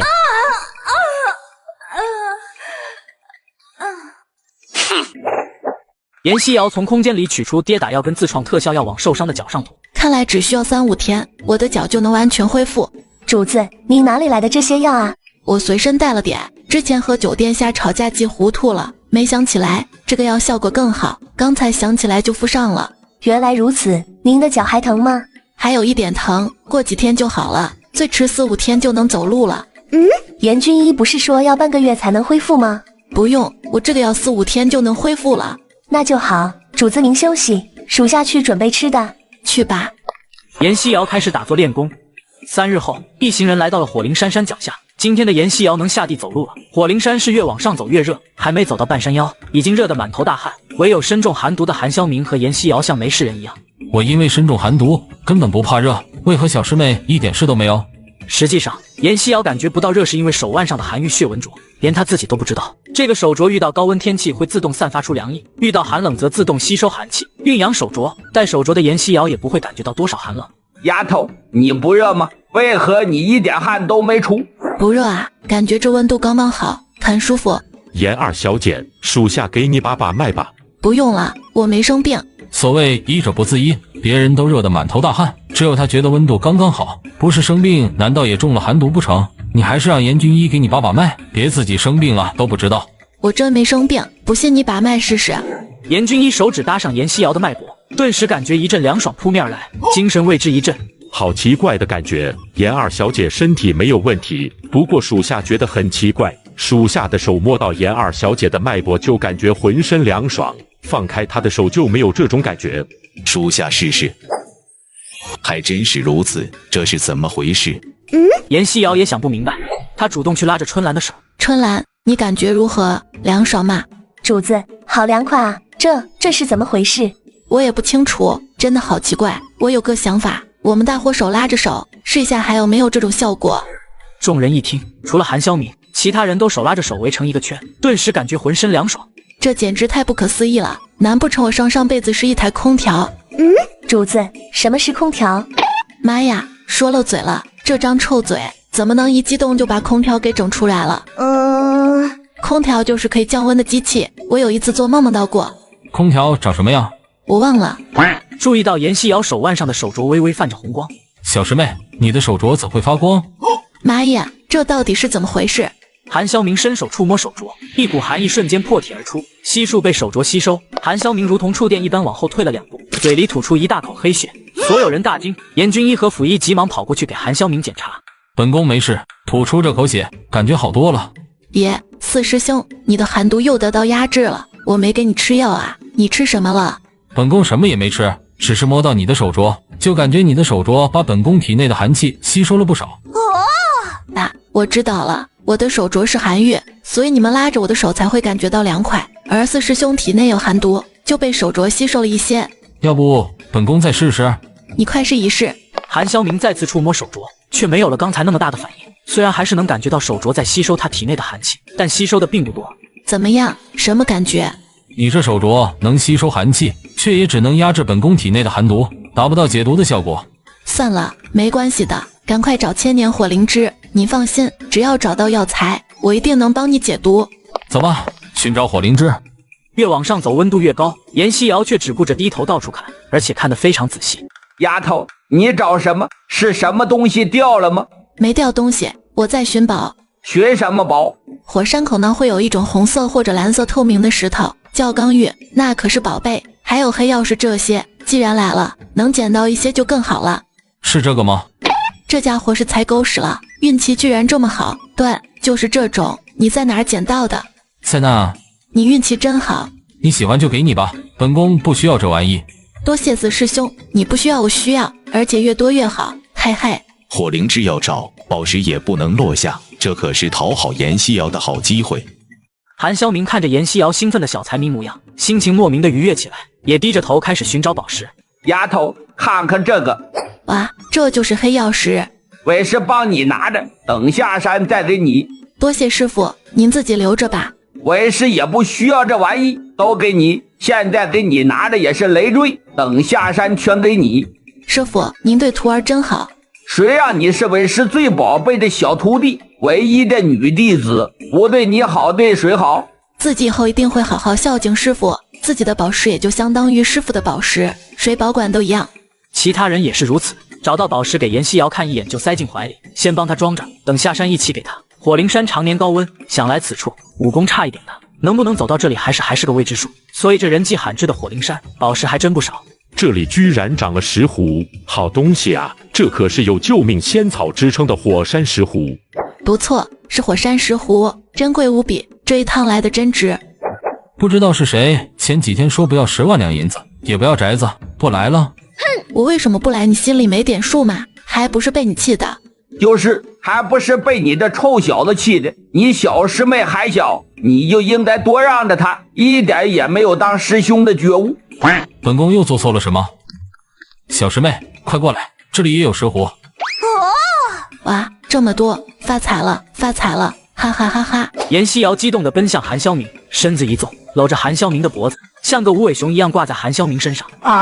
主子居然主动伸手抱严二小姐，这太轻松了，转变的也太快了吧！两人认识好像也才1个月左右。那个四师兄，非常抱歉，我太激动了，你别介意，我下次注意。赶快采摘吧，时辰不早了。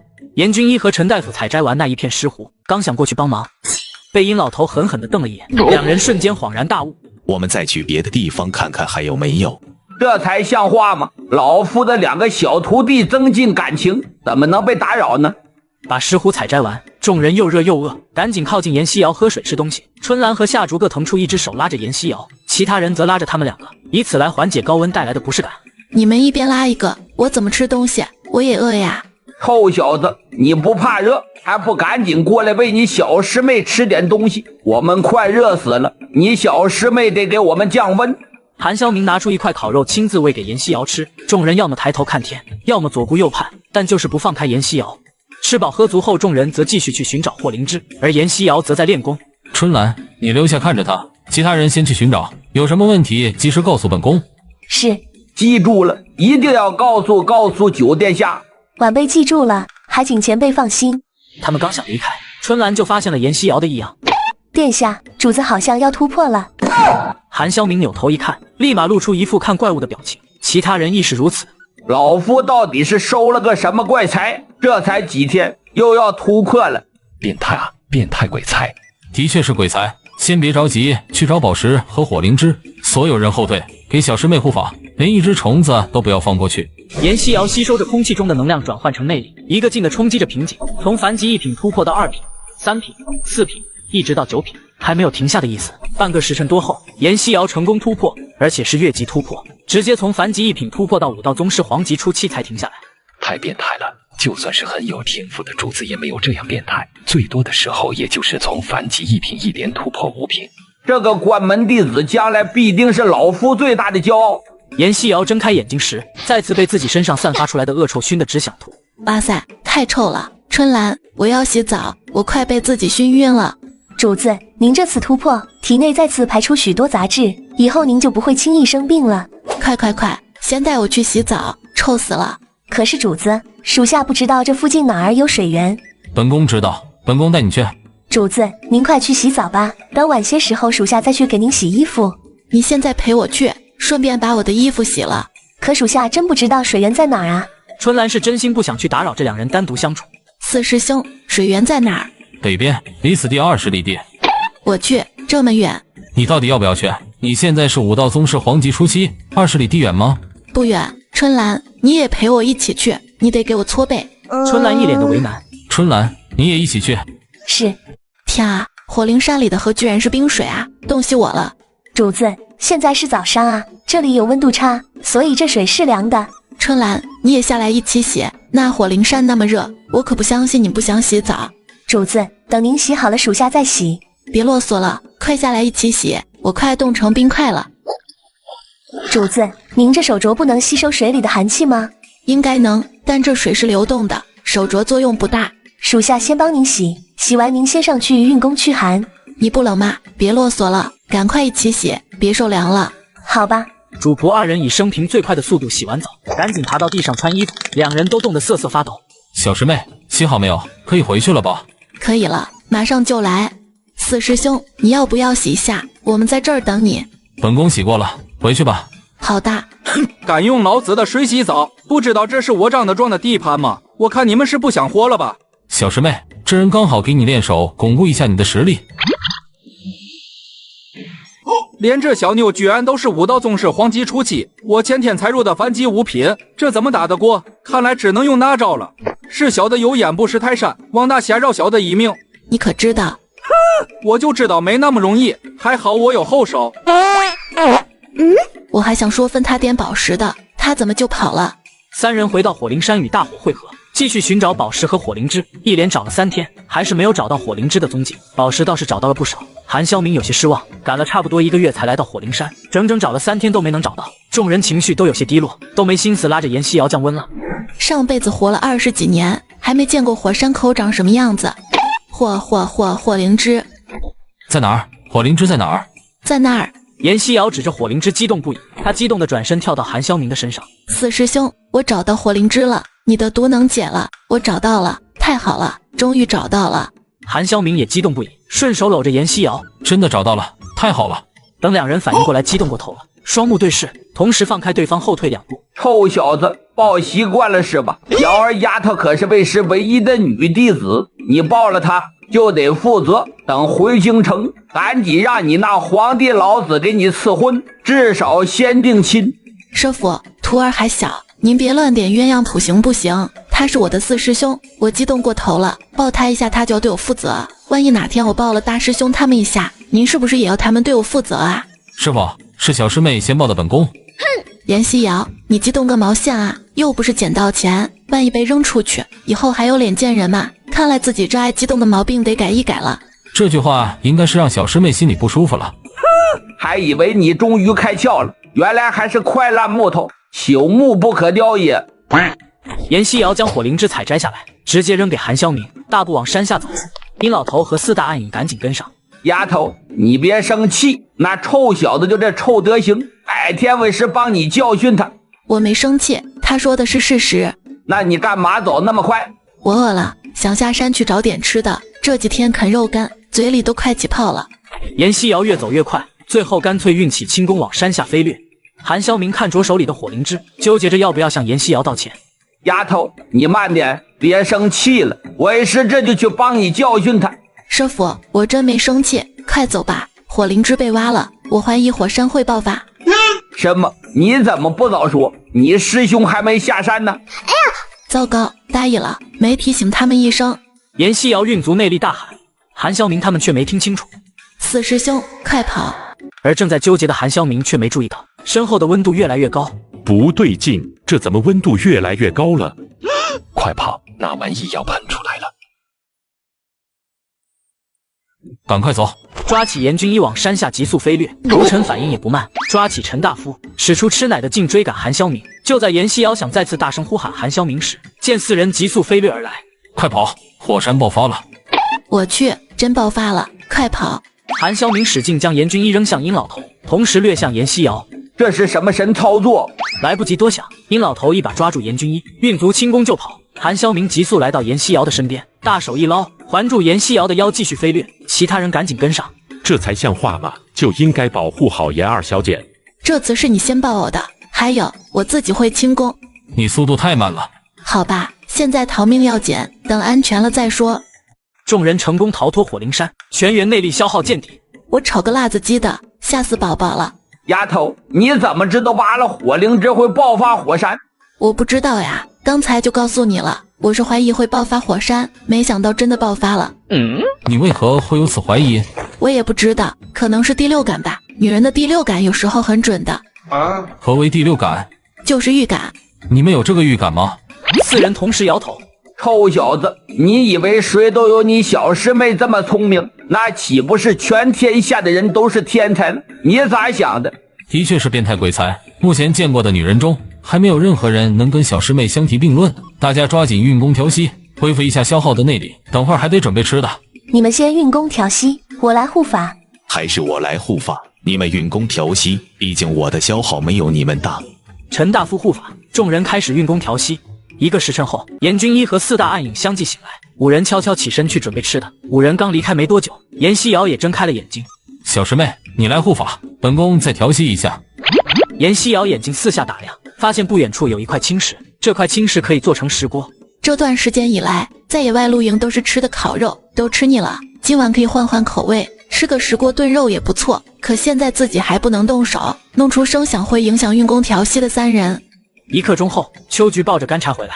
你去把那块青石拿远一些，把青石削成一口石锅，今晚咱们吃石锅炖肉。主子，这石头削成石锅炖肉能行吗？绝对能行，相信我，快去吧。秋菊走过去抱起青石，往稍远的地方走去。秋菊，你抱石头做什么？快来帮忙，主子吩咐让我把青石削成石锅，今晚吃石锅炖肉。好。2人抱着青石走到稍远的地方，取出匕首开始削石头。石锅还没削出来，去打猎的几人就回来了，弄明白秋菊和冬梅削石头的目的。严军一去处理猎物，4大暗影围着石锅一顿猛削。又过了好一会儿，吴晨和殷老头睁开眼睛。师傅，您看着4师兄，我去看看石锅削好了没有。丫头，削什么石锅？就是用石头削一口石锅，今晚咱们吃石锅炖肉。这段时间都是吃烤肉，今晚换换口味。这想法不错，你去吧。今晚为师要尝尝这石锅炖肉是何滋味。没问题，那徒儿去忙了。石锅已经成型，往石锅里加水，将清洗好的野鸡和野兔放入石锅中，没有佐料，只能倒了1点酒去腥，小火慢炖。1炷香的时间过去，浓郁的肉香味开始弥漫开来。二小姐，属下还是再去打点猎物来，这些恐怕不够吃。可以，你去吧。韩潇明睁开眼睛，瞬间被香味吸引。什么东西这么香？你小师妹做的石锅炖肉怎么样？香吧？今晚为师要放开了吃。师傅，您尽管吃，好大一锅呢，不够吃再煮。吴晨他们又去打猎了。好，还是丫头孝顺，为师没看错人。小师妹，你是怎么想到做石锅来炖肉的？吃腻了烤肉，想换换口味。青石比较坚硬耐火，受热快，看到这块青石就想试试，没想到还真做出来了。原来如此，你是如何知道青石坚硬耐火、受热快的？还真有些佩服韩潇明这个好奇宝宝，问题还真多。在现代，青石石锅是使用最多的品种，质感强，价格也不贵。可这些自己不能告诉他呀。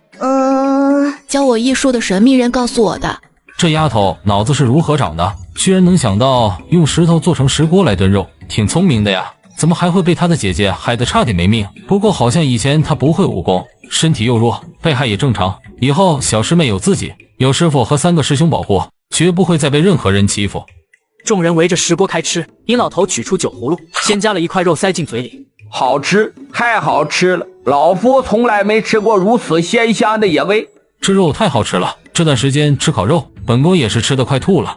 青石锅炖出来的食物不但美味，还富含对人体有益的各种微量元素，众人吃得赞不绝口。最后如吴晨所料，果真不够吃，只好又炖了一锅，一直吃到半夜才停歇。不行了，老夫肚皮都快撑破了，得去把腰带放松一点。我也好饱。春兰，你们4个要不要一起去散步消食？本宫陪你去吧。行吧。2人开始在林中漫步，只是怎么看怎么怪异。两人一句话也不说，韩潇明还在纠结道歉的事，可酝酿了半天还是没有说出口。直到往回走的时候，韩潇明终于忍不住了。小师妹，抱歉，今日本宫不该那样说。没关系，我又不是小气之人，我没生气，何况你说的也是事实。小师妹，这个石锅炖肉味道真的很鲜美，不如等回了京城，本宫找店铺，你开个店如何？韩潇明没话找话，但心里确实有这个想法。好歹是自己的小师妹，帮他置办点产业，将来他也不会过得很辛苦。小师妹和她的母亲离开了少师府，虽说分到了一半家产，但还是希望她能过得更加舒心。这个提议相当不错，石锅炖肉在这古代绝对是最稀有的，生意应该会很火爆。可以啊，你的意思是要合伙开嘛？到时候怎么投资，如何分成，亲兄弟还得明算账，我可不会让自己吃亏。本宫找店铺出银子，赚的钱归你，但本宫想吃的时候要随时能吃到。四师兄，你没开玩笑吧？你看本宫像是在开玩笑吗？那我可以提个要求嘛？说来听听。开店的话做石锅要善机，你当这个店的老板，这样就不敢有人来找茬了。不过赚的银子咱们5-5分成，我可不想占你便宜。分成就不必了，本宫不缺银子，等店铺开业，本宫出面承认是本宫的产业即可。你确定不要分成？确定。四师兄，我真不想占你便宜，开店要不少银子的吧？开一个店铺要不了多少银子，就当本宫向你赔礼道歉吧。那怎么行？你已经道歉了，你不要分成的话，就帮我找店铺，我自己出银子开店。本宫不要分成，但可以随时去吃饭。行了，就这么定了，不许再推辞。好吧，有钱就是任性，多谢四师兄。不过你之前答应的10万两银子和宅子可不能反悔。本宫像是那种说话不算数的人吗？你不是让本宫白纸黑字给你写了条子，有这一仗还怕本宫反悔？对了，我有证据的，你要是反悔，我就找皇上告状去。你确定找皇上有用？那是本宫的父皇。不找皇上你也得乖乖履行承诺。等回京，你先把银子和宅子给我，我再替你解毒。这丫头脑子转得还挺快，居然用解毒来威胁本宫。放心，1两银子都不会少给你。颜夕瑶笑的眼睛眯成一条缝，财迷本色尽显无疑。这个小师妹还真是有趣。次日一早醒来，准备启程。吴尘，把石锅带上。是，带上石锅，回去的路上就不用总吃烤肉了，随时都能吃到美味的石锅炖肉。吴尘找了一些藤条，把锅绑起来背在背上，成了名副其实的背锅侠。另一边的绣房生意火爆，这母女俩眼红的发疯。但这绣房是韩潇明的产业，母女俩不敢打绣房的主意，却绞尽脑汁想着如何收拾林氏。母女俩观察了好些天，每天店铺打烊后，就会有人将林氏接走，而且是直接接进宫去。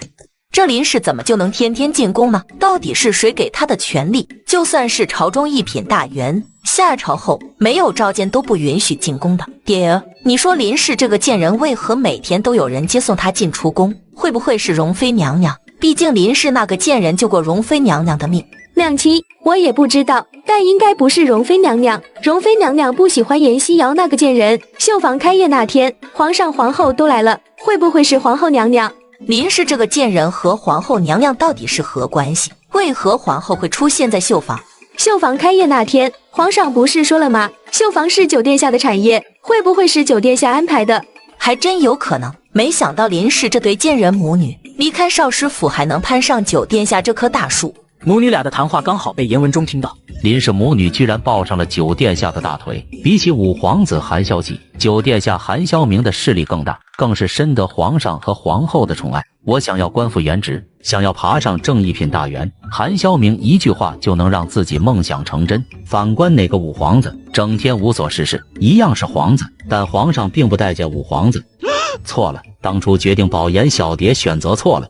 脑海里回忆着林氏嫁给他之后的点点滴滴，自己将林氏软禁在后院，他是如何与皇后搭上关系的？难道是因为瑶儿？九殿下说是在少师府后山悬崖下将瑶儿救回来的。九殿下不让任何女人靠近他3尺，瑶儿却能站在他的身边。现在瑶儿和五皇子解除了婚约，瑶儿以前那么喜欢五皇子，难道是因为九殿下才和五皇子解除婚约的？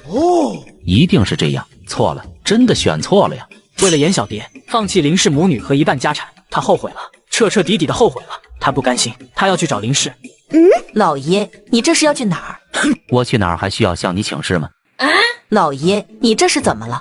你们赶紧给我滚回去！爹爹，是女儿做错什么了吗？您说出来，女儿一定改。求您不要生气，不要凶母亲。以前若是看到颜小蝶委屈巴拉的模样，颜文忠会心疼不已。而此时的他却突然很反感，装出来的委屈让人看了很恶心。你没错，错的是我。此时的严文忠心里才算是真正的明白，是他纵容了严小蝶，让她变成了蛇蝎心肠的女人，成了伤害严希瑶的凶手。严文忠直奔如意绣房，林氏见到他，脸上的笑容瞬间消失，隐藏在暗处的暗卫眼睛死死盯着严文忠。林氏，我想和你谈谈。我和你没什么好谈的，别忘了我们已经和离了，你我如今只是路人。你我夫妻10几年，一日夫妻百日恩，我现在就想心平气和的与你谈谈，难道你我之间连这点恩情都没有了吗？恩情？你软禁我5年，你想过一日夫妻百日恩吗？瑶儿毁容被伤害，你想过她是你的女儿吗？你跟我谈恩情，你配吗？林氏，我知错了，我后悔了，你原谅我一次好吗？就这一次，以后我一定好好补偿你和瑶。姓严的，你后悔是你的事，别再来打扰我，我从来都不后悔与你和离。林氏，你到底要如何才肯原谅我？姓严的，你能把泼出去的水一滴不剩的收回来，我就原谅你；若做不到，就请你离开，以后不要出现在我的面前。林氏变了，不似以前柔柔弱弱，如今的林氏竟然变得如此果断刚烈。请你离开，别再来打扰我。严文忠一脸颓废的出了绣房，谁都知道覆水难收的道理，他不能把泼出去的水收回来，但他也不会放弃唾手可得的荣华富贵。对哦，严希瑶是我的女儿，我还可以去求瑶儿原谅我。见严文忠颓废的离开，王氏稍微松了一口气，却将所有的过错和怨恨都记在了林氏的身上。五皇子已经去找下手了，只要严希瑶一嘎，那个的酒店下还会护着林氏吗？少师府只能是我的后盾，林氏母女，你们想回来，门都没有。丫头，你是不是着凉了？要多穿点衣服。我没着凉，一个喷嚏是响，2个喷嚏是骂，应该是有人的背后骂我。等我回到京城，就该去报仇了。需要为师帮忙吗？不用，我自己的仇自己报。那几个跳梁小丑，我还不放在眼里。师傅，你就放心吧，不是还有徒儿做小师妹的后盾吗？如此甚好，丫头。无论何时，别忘了你还有师父和4个师兄做你的坚强后盾。谁敢欺负你，第一时间告诉为师。严希瑶满脸幸福，浑身斗志满满的。大叔、大婶，我们回来了，快进屋，我去菜园子里摘点菜给你们做饭。我还要跟师兄去打猎，你们先进去休息吧。两人走了约莫1刻钟，什么小动物都没有遇到。奇怪，怎么什么小动物都没有？小师妹，本宫感觉有些不对劲。一头巨型野猪从杂草后面缓缓露了出来。哇靠，野猪有这么大的吗？小师妹小心，这野猪多半是成精了。成精了。4师兄，你别吓我行不行？本宫吓你干嘛？反正小心一些，准备出招吧。野猪大叫一声冲向两人，速度快如闪电。我的娘耶，体型这么大的野猪居然速度如此之快，这不科学啊！两人同时发出攻击，野猪体型庞大，却出乎意料的灵活，往侧面一跳，避开两人的攻击。我乐个去，真成精了，居然能轻松避开咱们2个的攻击。4师兄，你攻击正面，我绕到后面去偷袭。好，你小心点。庞大的野猪似乎能感觉得到严希瑶的实力较弱，无视韩潇明，以极快的速度追击严希瑶，不让他有丝毫喘息的机会。我瞅你个辣子鸡的，你个畜生，干嘛总追着我跑？我比较好欺负是吧？韩潇明乘机劈向野猪背部。这野猪是什么品种？本宫的长剑可是削铁如泥的宝剑，居然连这畜生都砍不动。野猪吃痛，立马攻向韩潇明。韩潇明举剑迎了上去，严希瑶趁机绕到野猪身后，甩出长鞭打在野猪的屁股上。野猪皮厚，再加上严希瑶内力还不够深厚，鞭子打在野猪身上，野猪感觉不到多少疼痛，直接无视严希瑶，继续攻击韩潇明。你个畜生，居然无视我！韩潇明吃力地应付着野猪，他不敢躲，怕自己一躲，野猪转身攻击严希瑶。他想到了空间里有一间武器库，便伸手进袖子里，尝试着看能不能取出一把手枪。结果让他失望了，取不出来。他的空间才解锁至3楼，4楼尚未解锁，而这些他都还不知道。这坑爹的玩意，有武器都取不出来。看着韩潇明应付得越来越吃力，严希瑶急得团团转。师傅他老人家去了哪里？关键时候不来救命，师傅救命啊！他奶奶的，怎么会有这么大的野猪？师傅快帮忙呀！4师兄快支持不住了。丁老头仅仅使出一记大招，便将野猪就制服了，而其他人也闻声赶来，见状十分震惊。累死我老人家了！不过这地方能量特别充足，你们几个护法，我们师徒3人要运功调息，恢复一下消耗的内力。殷老头说完，和韩潇明一起运功调息，严西瑶却没有调息。他想起曾经看过的一本书，书中记载，有守护兽出现的地方就会有天才地宝，那可是武林中人梦寐以求的宝贝，不但能增强功力，还能延年益寿，强身健体。严西瑶走到第一眼看到野猪的地方，严西瑶惊奇地发现杂草丛中有一棵叶子翠绿的小树，小树上结了3颗果子。主子，这是什么？别出声，这应该是传说中的天才地宝。4大暗影震惊的无以复加，天才地宝他们不是没听说过，只是从来都没见过。主子，这果子叫什么呀？我也不知道，只是感觉是好东西，暂时就叫它能量果吧，等我带回去好好研究研究。主子您看，小树叶子要枯萎了。也不知道这东西多久能成熟一次，应该是果子成熟被采摘后，树叶就会枯萎，等着下一次重新发芽生长。反正这地方离京城那么远，以后也不知道还有没有机会再来此地，不如把小树移植回去，看看能不能成活。春兰，我想把这棵小树移植回去看看能不能成活，你们帮我把这棵小树挖起来，连周围的土一起带回去，别伤到根。是，主子您快去调息一下，这里交给我们即可。无尘，你下山去一趟，让大叔召集人来把野猪抬回去，都够他们一整个村子的人吃了。好的，二小姐，属下这就去。是能量珠，老夫活了这一大把年纪，第一次见这玩意。这珠子里蕴含了许许多多的能量，而且十分纯净。那应该是好东西，你收起来吧。为师不需要，你拿着，等会儿亲手送给你小师妹，她才最需要。你给她不一样吗？能一样吗？你就是个木头，别废话了，快点拿着，你亲手送给她。好吧，小师妹，这颗珠子是从野猪脑袋上切出来的，里面蕴含许多的能量，你应该用得上，把它收好。多谢四师兄，这能量珠里面蕴含的能量非常纯净，的确是好东西。野猪应该是吃了天才地宝有智慧了，才会有这颗能量珠。殷老头和韩潇明同时瞪大眼睛，一脸的不可思议。是出现幻听了吗？丫头，什么天才地宝？这是我刚才发现的，这头野猪应该是这个果子的守护兽，它应该是以前吃了这个果子才会变得那么厉害。殷老头和韩潇明震惊的无以复加，瞪大眼睛好半晌说不出话来，两人都能明显的感受到果子里的能量。小师妹，这东西除了我们几个知道，不可告诉任何人。你师兄说的没错，不能告诉任何人。为师活了这么大年纪，还是第一次见到天才地宝，以前只是听说过，从未见过。这天才地宝可是武林中人梦寐以求的宝贝，若消息泄露出去，你会被武林中人围追堵截的。师傅，我知道您是我的师傅，我当然不能瞒着您啦。等回京，咱们3个一人1颗。这个徒弟收的真值。这可是天才地宝啊！小师妹居然眼睛都不眨一下就说要给自己1颗，这丫头是傻了吗？丫头，为师不要，你自己留着，等下次突破的时候吃。现在就你武功最差，你留着提升自己的实力。本宫也不需要，你自己留着吧，赶快提升实力，下次再遇到这么厉害的野猪就不用喊救命了。你们真的不要，这可是能增强功力的天才地宝。真的不要，你赶快提升才是关键，现在就你武功最差了。你赶快收起来吧。对了，无尘呢？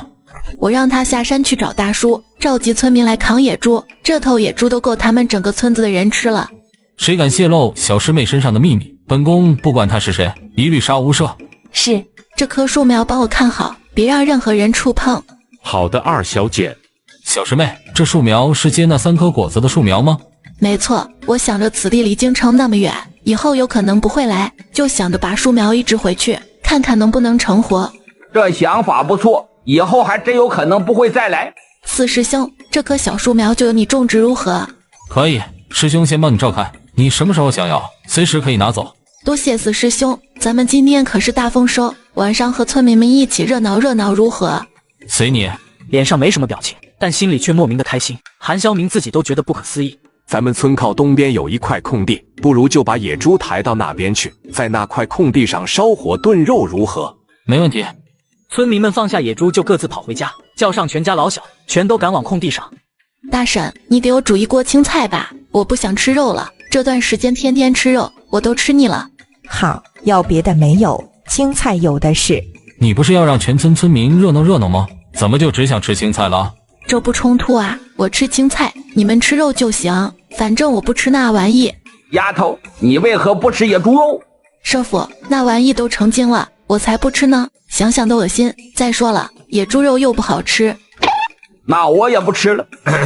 本宫也要吃青菜，肉吃腻了。众人面面相觑，吩咐吴晨去告诉中年大婶，让他多煮些青菜。空地上，村民们架着火堆，忙得不亦乐乎。烤肉的香味弥漫在空地上空，让人忍不住咽口水。英雄来了，快请上座，肉很快就可以吃了。我们已经吃过了，就是过来凑个热闹。你们吃，我们这段时间天天吃肉，都吃腻了。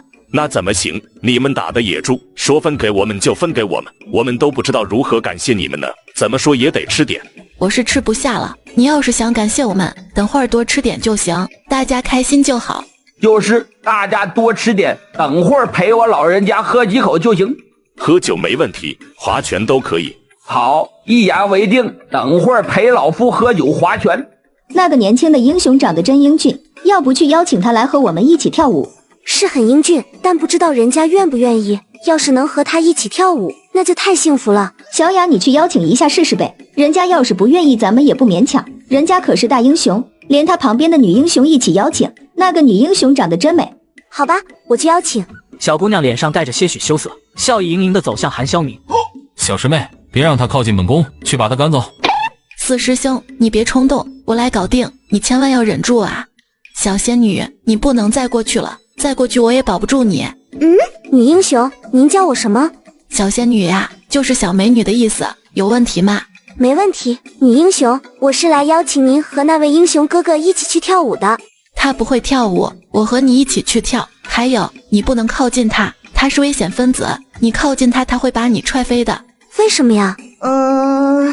他有病，而且从小就有叫女子恐惧综合症，除了他的家人，靠近他的女人全部被踹飞了。哪里？啊，那不邀请他了，您和我们一起去跳舞吧。没问题，走吧。都说漂亮的女人都带刺，那长得帅的男人呢？带什么？这韩潇明长得帅，却是带刀，而且是淬了毒的刀。小雅拉着严希瑶的手往火堆走去。怎么还手拉手了？女人和女人之间可以随便拉手的吗？男人手拉手就说是龙阳之好，女人手拉手是什么鬼？韩潇明心不在焉地抓起一块野猪肉啃了起来，感觉到肉里居然蕴含着能量。师傅，你尝一口。殷老头看了野猪肉一眼，一脸嫌弃。我不吃，要吃你自己吃。你就尝一口，有惊喜。什么惊喜？你尝了不就知道了吗？给你。殷老头一脸的莫名其妙，但还是小小的咬了一口，嚼了几下。他奶奶的，原来如此！你叫他们都多吃点，能增强功力。普通人吃了还能强身健体，为师去叫你小师妹也来吃点。吴晨他们一听这野猪肉里含有能量，吃了能增强功力，就迫不及待的大口吃了起来。殷老头把严希瑶拉到桌子边，丫头，这野猪肉里面蕴含能量，你多吃点，能增强功力，对你身体也有好处。我不吃，要吃你们自己吃。丫头，这么好的东西，你为何不吃？能强身健体，还能增强功力呀！我知道啊，这野猪吃过果子，身体里肯定有能量。可是这么大的野猪您见过吗？反正我是不敢吃，我怕那野猪以前吃过人。大伙愣住好几秒，众人被严希瑶说的有些恶心，伸出手指往嘴里掏，企图把咽下去的野猪肉给吐出来。丫头，你不厚道，为何不早说？我已经提醒你们了，您还要我怎么说呀？是你们自己要吃的。臭小子，都怪你，是你非要让老夫尝的。本宫怎么会知道？走了，回去了，这热闹不凑了，难受死我老人家了。好，你们也不用这么大反应吧，我只是怀疑而已，说不定没吃过呢。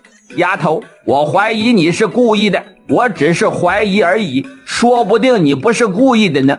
什么叫怀疑我是故意的？大神煮那么多青菜，你们全吃完了，还跑来这里吃肉，怪我喽，让你们嘴馋，活该。回到中年大叔家，韩潇明和殷老头一脸生无可恋。丫头，你快帮为师把吃进去的野猪肉弄出来，为师吐不出来。好吧，我帮你催吐。殷老头将吃进去的野猪肉吐了出来。严军医和陈大夫学着严希瑶的手法相互帮忙。吴晨正想请严希瑶帮忙，被韩潇明狠狠地瞪了一眼。吴晨吓得缩了缩脖子，转身去请严军医帮忙。小师妹，你也帮我催吐吧。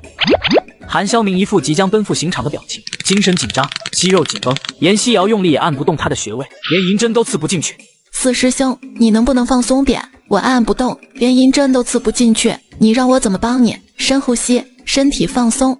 韩潇明刚将身体放松，可当严希瑶的手再次碰到他的皮肤时，他的肌肉再次不受控制的紧绷起来，而且右脚已经蠢蠢欲动了。四师兄，你还是让严军一他们帮你吧，我怕被你踹成半残废。臭小子，你不识好歹，你要是敢踹老夫的小徒弟，老夫跟你拼命。韩潇明心里那个委屈啊，明明已经很努力的忍着了，只是太紧张了，动了一下右腿而已。本宫不会踹小师妹。让严军一来帮你催吐，反正我是不干了，我可不想把脑袋别在裤腰带上帮你催吐。严军一脸色大变，头摇得像拨浪鼓似的。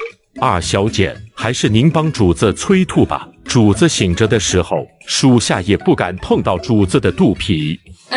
什么意思？属下和严军一都被踹过，主子清醒的情况下，唯独没踹过您。每次给主子治疗都得把他弄晕。连男的都不能碰，真不应该叫他冷面杀神，应该叫他仙人球，谁碰扎谁。师傅，您用这筷子刺激四师兄的咽喉和舌根处，也可以催吐。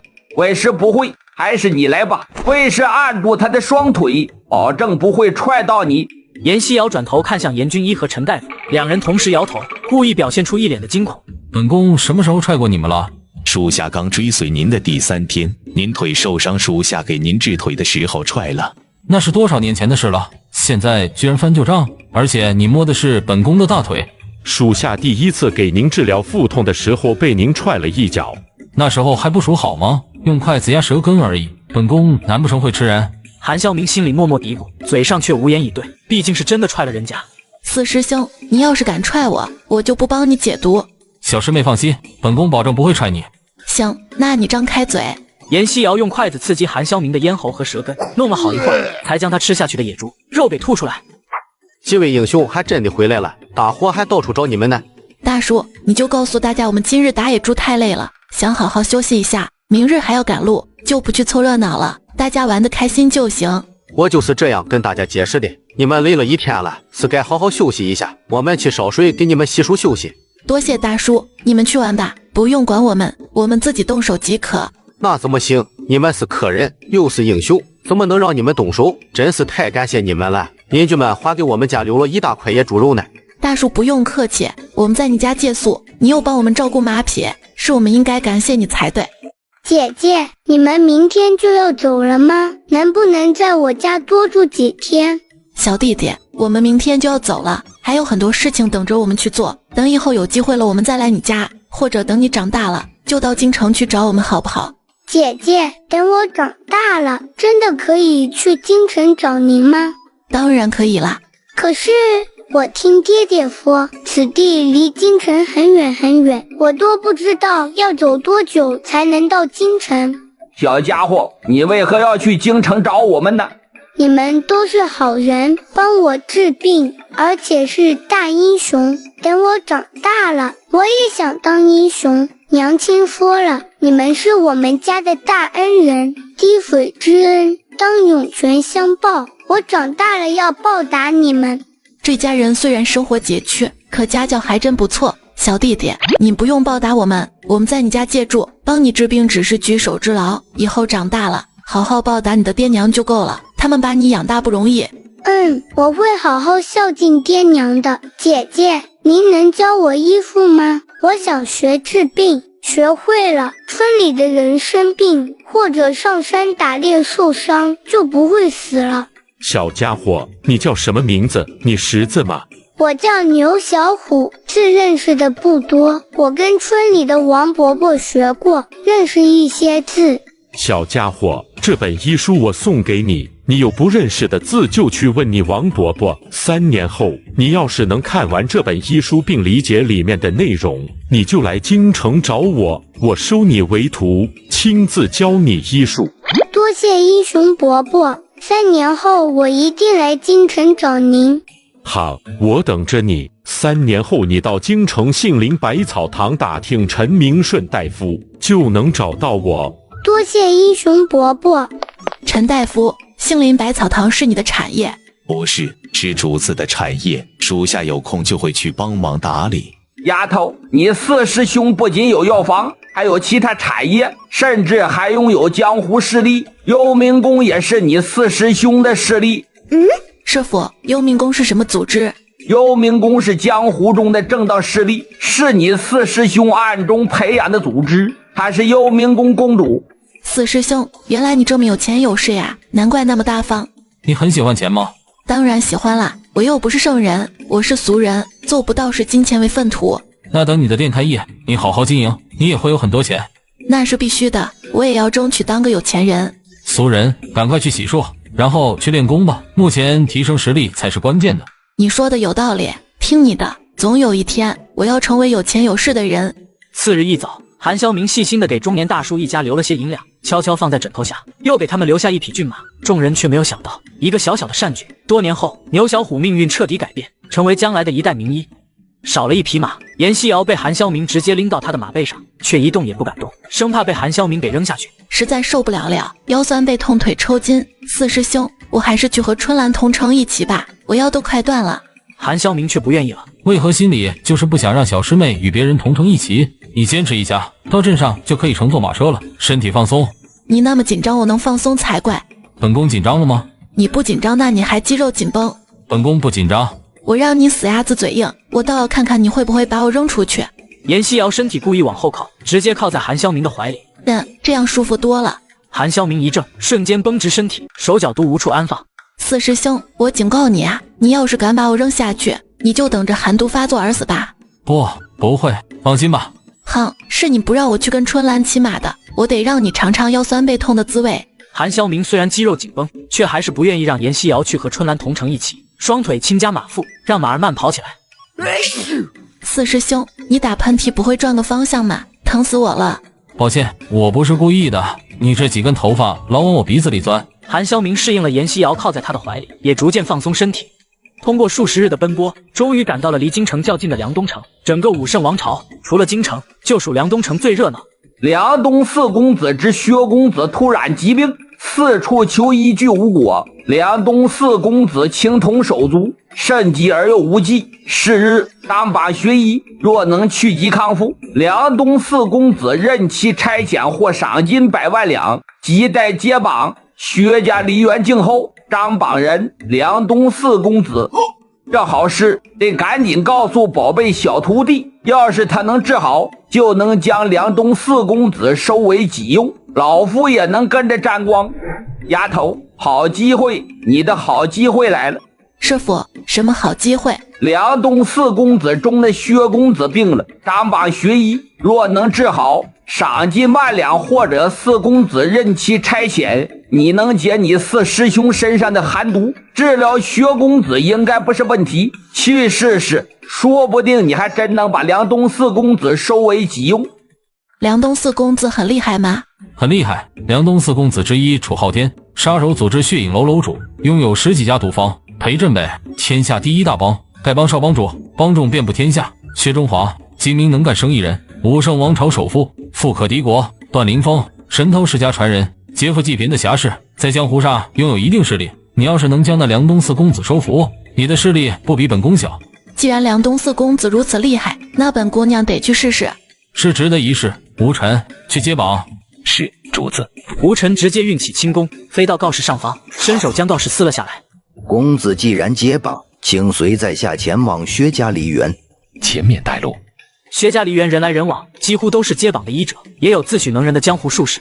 你们之中谁是大夫在此排队候诊，其余人随在下到偏厅饮茶等候。严西瑶、陈大夫和严军医留下排队，韩肖明等人跟随管家前往偏厅。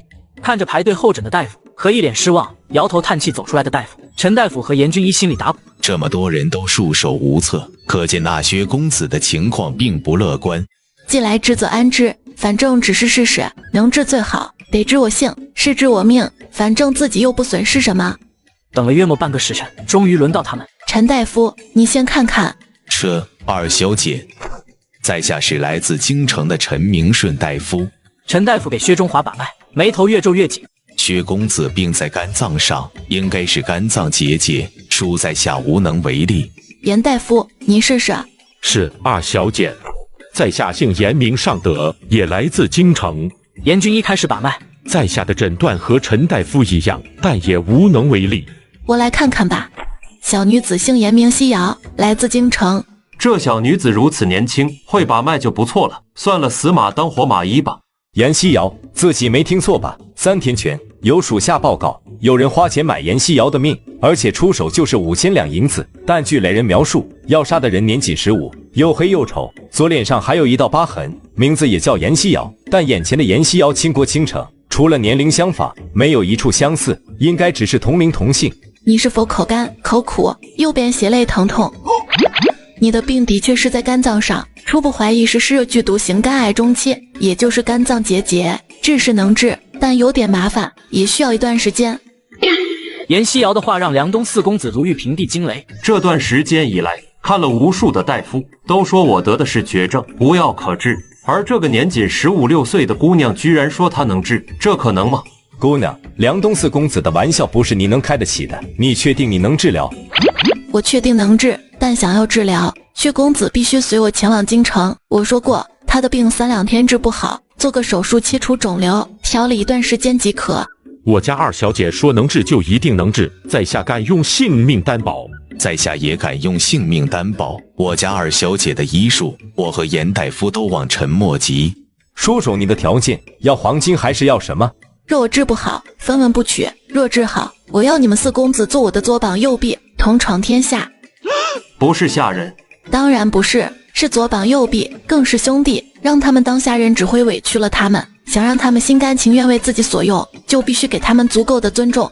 他们从阎锡瑶的眼神中能看得出来，阎锡瑶非常真诚，也足够尊重他们，所以四人选择相信阎锡瑶，希望能如他所言，把薛中华的病给治好。姑娘，在下有一事，不知当不当讲。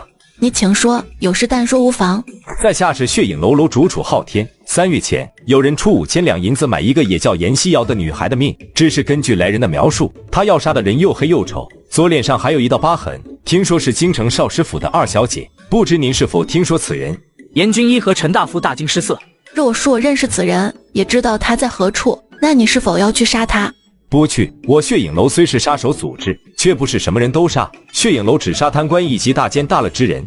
我就是那个又黑又丑的阎锡瑶。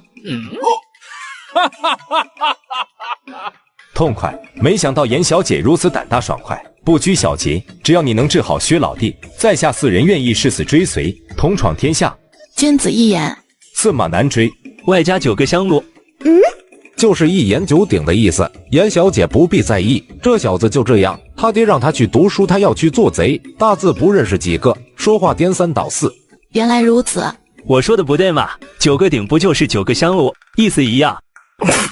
我师父和我师兄还在偏厅候着。薛公子，你收拾行李与我们一起前往京城，到京城后便开始给你治疗。此事不急，今晚在梨园休息一晚，我们4兄弟得安排一下琐碎杂事，明日一早动身不迟。管家，去偏厅请严小姐的师父师兄来正厅，吩咐厨房准备晚宴。是。薛公子，你家茅房在何处？我想去方便一下。阎锡瑶去茅房当然是去给薛中华取保肝护肝的药，那些药都有外包装，不能明目张胆的取出来。不知兄台如何称呼？韩肖明。草民拜见九殿下。免礼，都起来吧，在外人面前不可泄露本宫的真实身份。是，草民遵命。严小姐就不问问是谁想雇佣杀手杀您？不用问我也知道是谁。严小姐若是愿意，血影楼可以派人帮您解决麻烦。不用，我并不想他们死，我要让他们生不如死。好吧，在下尊重您的决定，有需要尽管吩咐。严锡瑶从袖子里取出为薛中华准备的药，让他服下。严小姐，这真的是药吗？为何如此奇特？这是保肝护肝的药，你不觉得做成这样很方便吗？不用喝那又黑又苦的药汁。严小姐言之有理，在下相信严小姐的医术，只是从未见过如此奇特的药，有些疑惑罢了。药做成什么样并不重要，重要的药的效果，这料你直接用水吞服即可，还方便携带。薛中华接过药塞进嘴里，喝了一口水将药吞下，感受了好一会儿，也没觉得有任何不适。晚宴准备的极其丰盛，酒自然少不了。薛公子不可饮酒，饮酒会加速你的病情恶化。从现在开始，你的饮食必须清淡，忌辛辣油腻，忌酒。没问题，您是大夫，您说了算。吃完晚饭，薛中华感觉身体轻松了不少，这应该是要起作用了。自己的病真的有希望治好了。次日一早，在梨园用完早膳，梁东四公子跟随韩肖明他们启程赶往京城。3日后顺利回到韩萧明京城郊外的别院。主子这是从何处弄来一个如此倾国倾城的美人？难道主子不讨厌女人了？不过这身形和严二小姐实在太像了。她就是严二小姐，只是恢复了容貌。她还有另一个身份，就是本宫的小师妹。以后她有任何需求，你们必须尽全力满足。是。带人准备房间，梁东四公子暂住别院。是，老奴这就去准备。等等，管家，请问我母亲在吗？二小姐，您母亲不在别院，自从皇后娘娘把她接进宫，就没回来过。不过您母亲和皇后娘娘在京城开了一家如意绣坊，这个时辰，您母亲应该在绣坊中。好，我知道了，多谢。母后居然和林氏合伙开绣坊。四师兄，我想去看看我的母亲。对了，你不是答应给我一所宅子吗？能不能给我在京城内的宅子，这样我母亲回来也方便些。没问题，就给你京城内的宅子。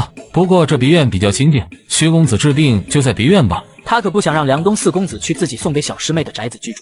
我也是这么想的。对了，你再帮我准备一个房间，要干燥通风，作为治疗室。可以，还需要什么？你只管吩咐管家去准备。好，多谢四师兄，借你马车一用，我去绣坊看看我母亲。本宫陪你去。老夫也要去，老夫得去见见丫头的母亲。师傅，你就别去了，在此陪梁东四公子，晚些时候徒儿把林氏接回来即可。那就没问题，你们去吧，老夫去和4位公子聊聊。四师兄，那10万两银子和宅子你什么时候给我？怎么，你还怕师兄赖账不成？放心吧，说了给你就给你。今日先去看看绣坊的位置，再决定给你哪一所宅子。明日本宫就派人去把宅子打扫出来，你想什么时候搬过去都可以。多谢四师兄。现在药材已经准备妥当，你什么时候给本宫解毒？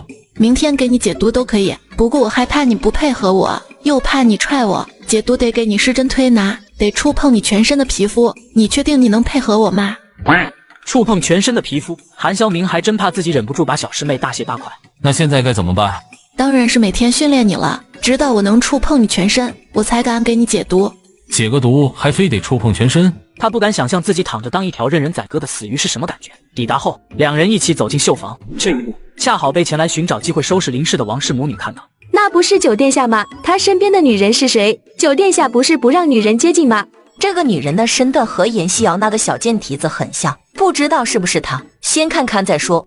对，你这么一说，我也觉得很像，可那张脸不是阎锡瑶那个贱人啊，他的脸又黑又丑，何况我在他脸上划的那一刀可是很深的，根本不可能治好。王氏脸上闪过一抹恶毒，他知道九殿下身边的女人八成是阎锡瑶，当年就是因为发现阎锡瑶越长越漂亮，怕她抢了阎小蝶的风头，独得阎文忠宠爱，才会趁阎锡瑶发高烧昏迷的时候，给她戴上那个又黑又丑的丑人面具。阎锡瑶是怎么发现脸上有人皮面具的？难道是因为刀伤？她不是毁容了吗？为何她脸上没有刀疤？难道是重新戴了一张面具？一定是这样。娘亲，我回来了，我的脸治好了，恢复容貌了。瑶儿，真的是你，你的脸真的好了，我的女儿真好看，快让娘亲好好看看。娘亲，以后谁也不能欺负咱们娘俩了。好，这一次娘就是拼了命也要护你周全，不让任何人伤害到你。娘亲，以后女儿会保护您的，女儿拜了师傅学了武功，女儿有能力保护您了。好，我的女儿终于长大了，谢谢您，九殿下。韩萧明想伸手去扶林氏，却又怕控制不住自己，伤了林氏，只好往侧面让开。林夫人这是何意？九殿下，大恩大德无以为报，请受民妇一拜。林夫人快快请起，本宫受不起你这一拜。你女儿的脸是她自己治好的，与本宫无关。林氏听得犹如五雷轰顶，瞪大眼睛看向阎锡瑶。娘亲，是我自己治好的，我会医术，从5岁开始就有一个神秘人每天晚上来教女儿医术，女儿怕您担心，更怕被王氏和阎文忠发现，就一直没告诉您。娘亲，对不起，我也不想骗您，可没办法，您要是知道自己的女儿已经死了，您会承受不住的，我只能说谎了，更何况韩萧明还在身边。傻孩子，娘亲还能出卖你不成？不过你的担心不无道理，你是该瞒着。林夫人，今日就早些随我们回去吧，家师还在府中等着与你见面呢。韩萧明的师傅要见自己。娘亲，九殿下现在是女儿的4师兄，我们是同一个师傅，女儿有幸成为师傅他老人家的关门弟子。好好好，这是大好事，大喜事，娘亲这就随你们回去。王氏母女眼睁睁地看着林氏上了韩萧明的马车，极度的抓狂，却又无计可施。我要去找五皇子，让五皇子通知该首，早点干了这对狗母女。瑶儿，你现在容貌恢复了，抽个时间咱们去看看你外祖父外祖母。这些年娘亲没保护好你，又被软禁，都没能回去见他们。好，等我忙完手里的事情，就去看看他们。瑶儿，你还有什么事情要忙？娘亲，我现在有一个病人需要治疗，不过不要紧，等我控制好他的病情，就陪您去看外祖父他们。瑶儿，就算你5岁开始学医，你的医术恐怕也不是很好，你有把握吗？不能耽误了人家。娘亲放心吧，女儿不做没把握的事情。林夫人，你就放心吧，小师妹的医术很高明，连宫中的御医都没办法与小师妹相提并论。何况她要治疗的这个人本事不小，本宫不在小师妹身边的时候，这个人能护小师妹周全。韩萧明的话再次让林氏震惊不已，他实在不敢相信自己的女儿竟如此出息。林氏既开心又心疼，一定是严小蝶要嘎瑶儿，把瑶儿给刺激到了，这才变化这么大。不过这样也好，至少以后不会再有人敢欺负她了。好，这事不急，你专心给人治病，去你外祖父家什么时候都可以。现在时辰还早，不如就现在去一趟，晚膳前回别院即可。多谢四师兄，娘亲，咱们现在就去，等有空了再去多陪陪外祖父外祖母。好。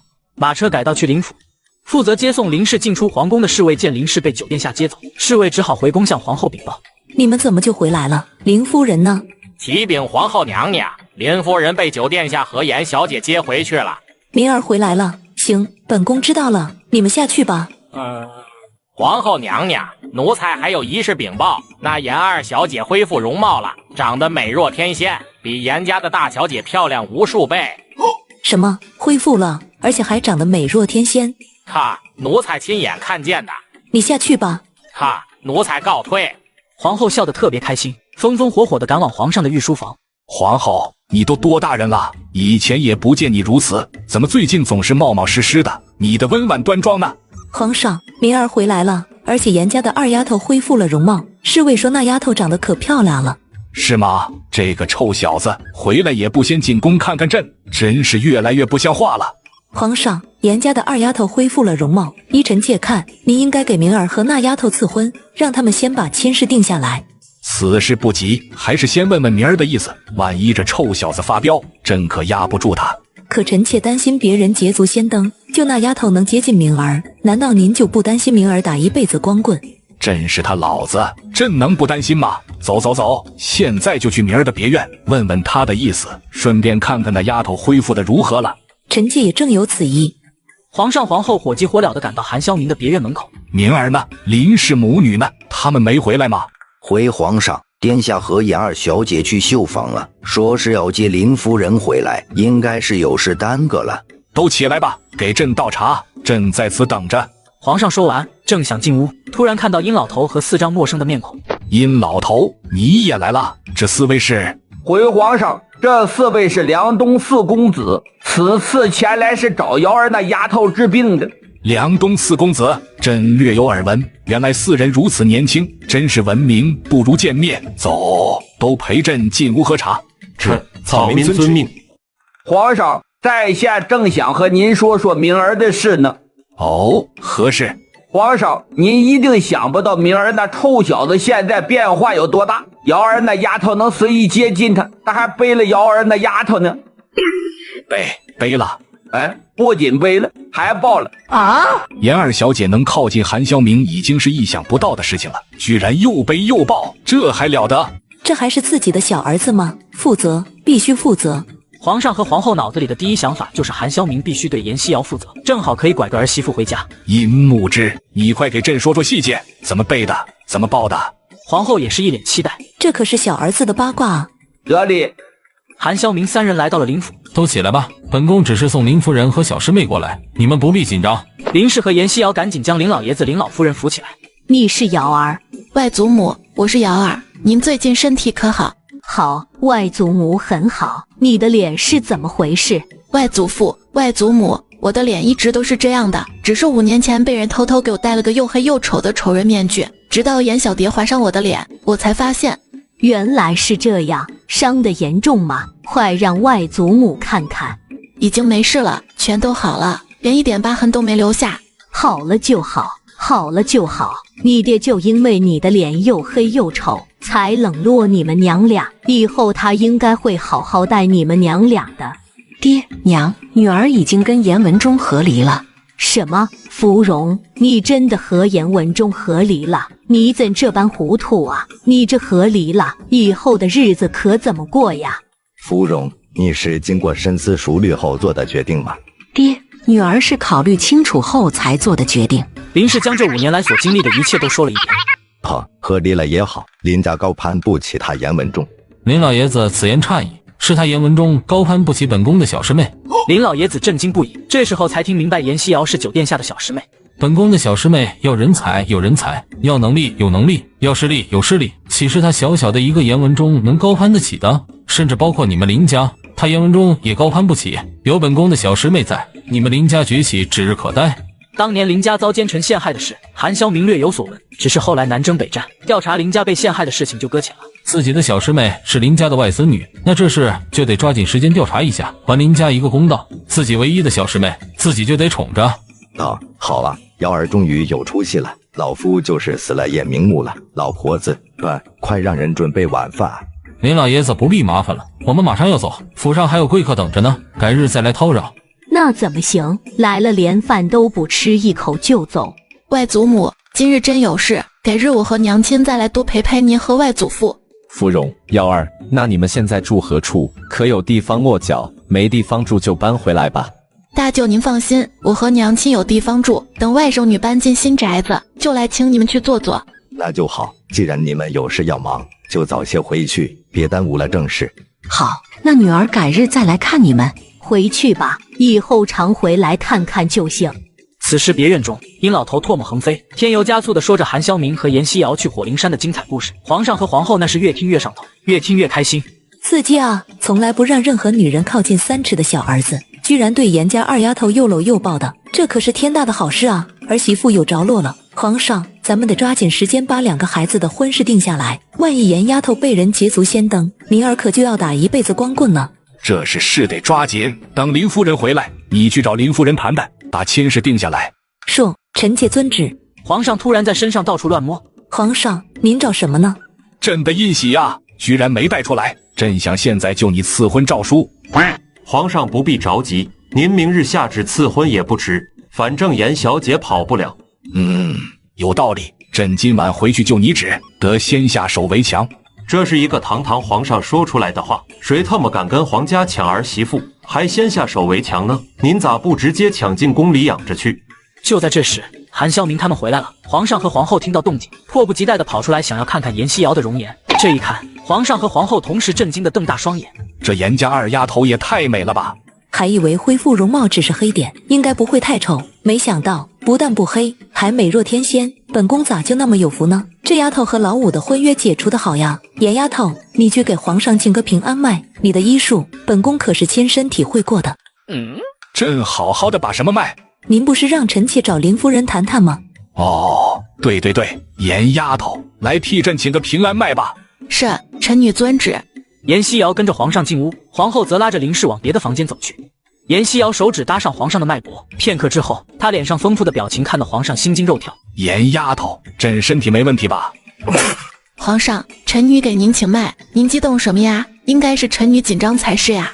怎么，朕也是有血有肉的人，朕不能激动，不能紧张吗？当然不是，皇上当然能激动，可您一激动，脉搏跳得太快，根本看不出什么。您还是缓一缓，再重新拔脉吧。朕的明儿不是断袖，能让你接近了，朕能不激动吗？皇后正拉着林氏谈韩萧明和严西瑶的婚事。林夫人，本宫对严丫头很是满意，你看2个孩子相处也融洽，要不咱们把2个孩子的亲事定下来如何？嫁进皇家以后的日子显然不可能平淡，幸福更加不敢想，还得整日勾心斗角，也不知道女儿到底想要什么样的生活，到底要不要答应。皇后娘娘，恕民妇不能答应您，民妇想征求瑶儿的意见，让她自己选择她想要的未来。林夫人，自古婚姻都是父母之命媒妁之言，你就答应吧，本宫一定会像亲生女儿一样对待严丫头的。再说了，严丫头要是与明儿定亲，以后还有谁敢欺负你们娘俩？就是老五那个混账东西想欺负丫头，也得掂量掂量不是？皇后最后这句话让林氏有些动摇了。平淡的生活也得没人欺负才行。就王氏母女都不会放过自己和女儿，何况还有个五皇子。林夫人，就明儿那性格，除了严丫头不让任何女人靠近她3尺之内，你都不必担心明儿纳妾，给严丫头添堵。有本宫和皇上给严丫头撑腰，明儿都不能让严丫头受委屈。林氏一听不必担心韩萧明那妾，又有皇后保证，彻底心动了。皇后娘娘，只要瑶儿不受委屈，瑶儿自己同意，民妇就答应这桩婚事。林夫人，你就放心吧，本宫绝不会让严丫头受委屈的。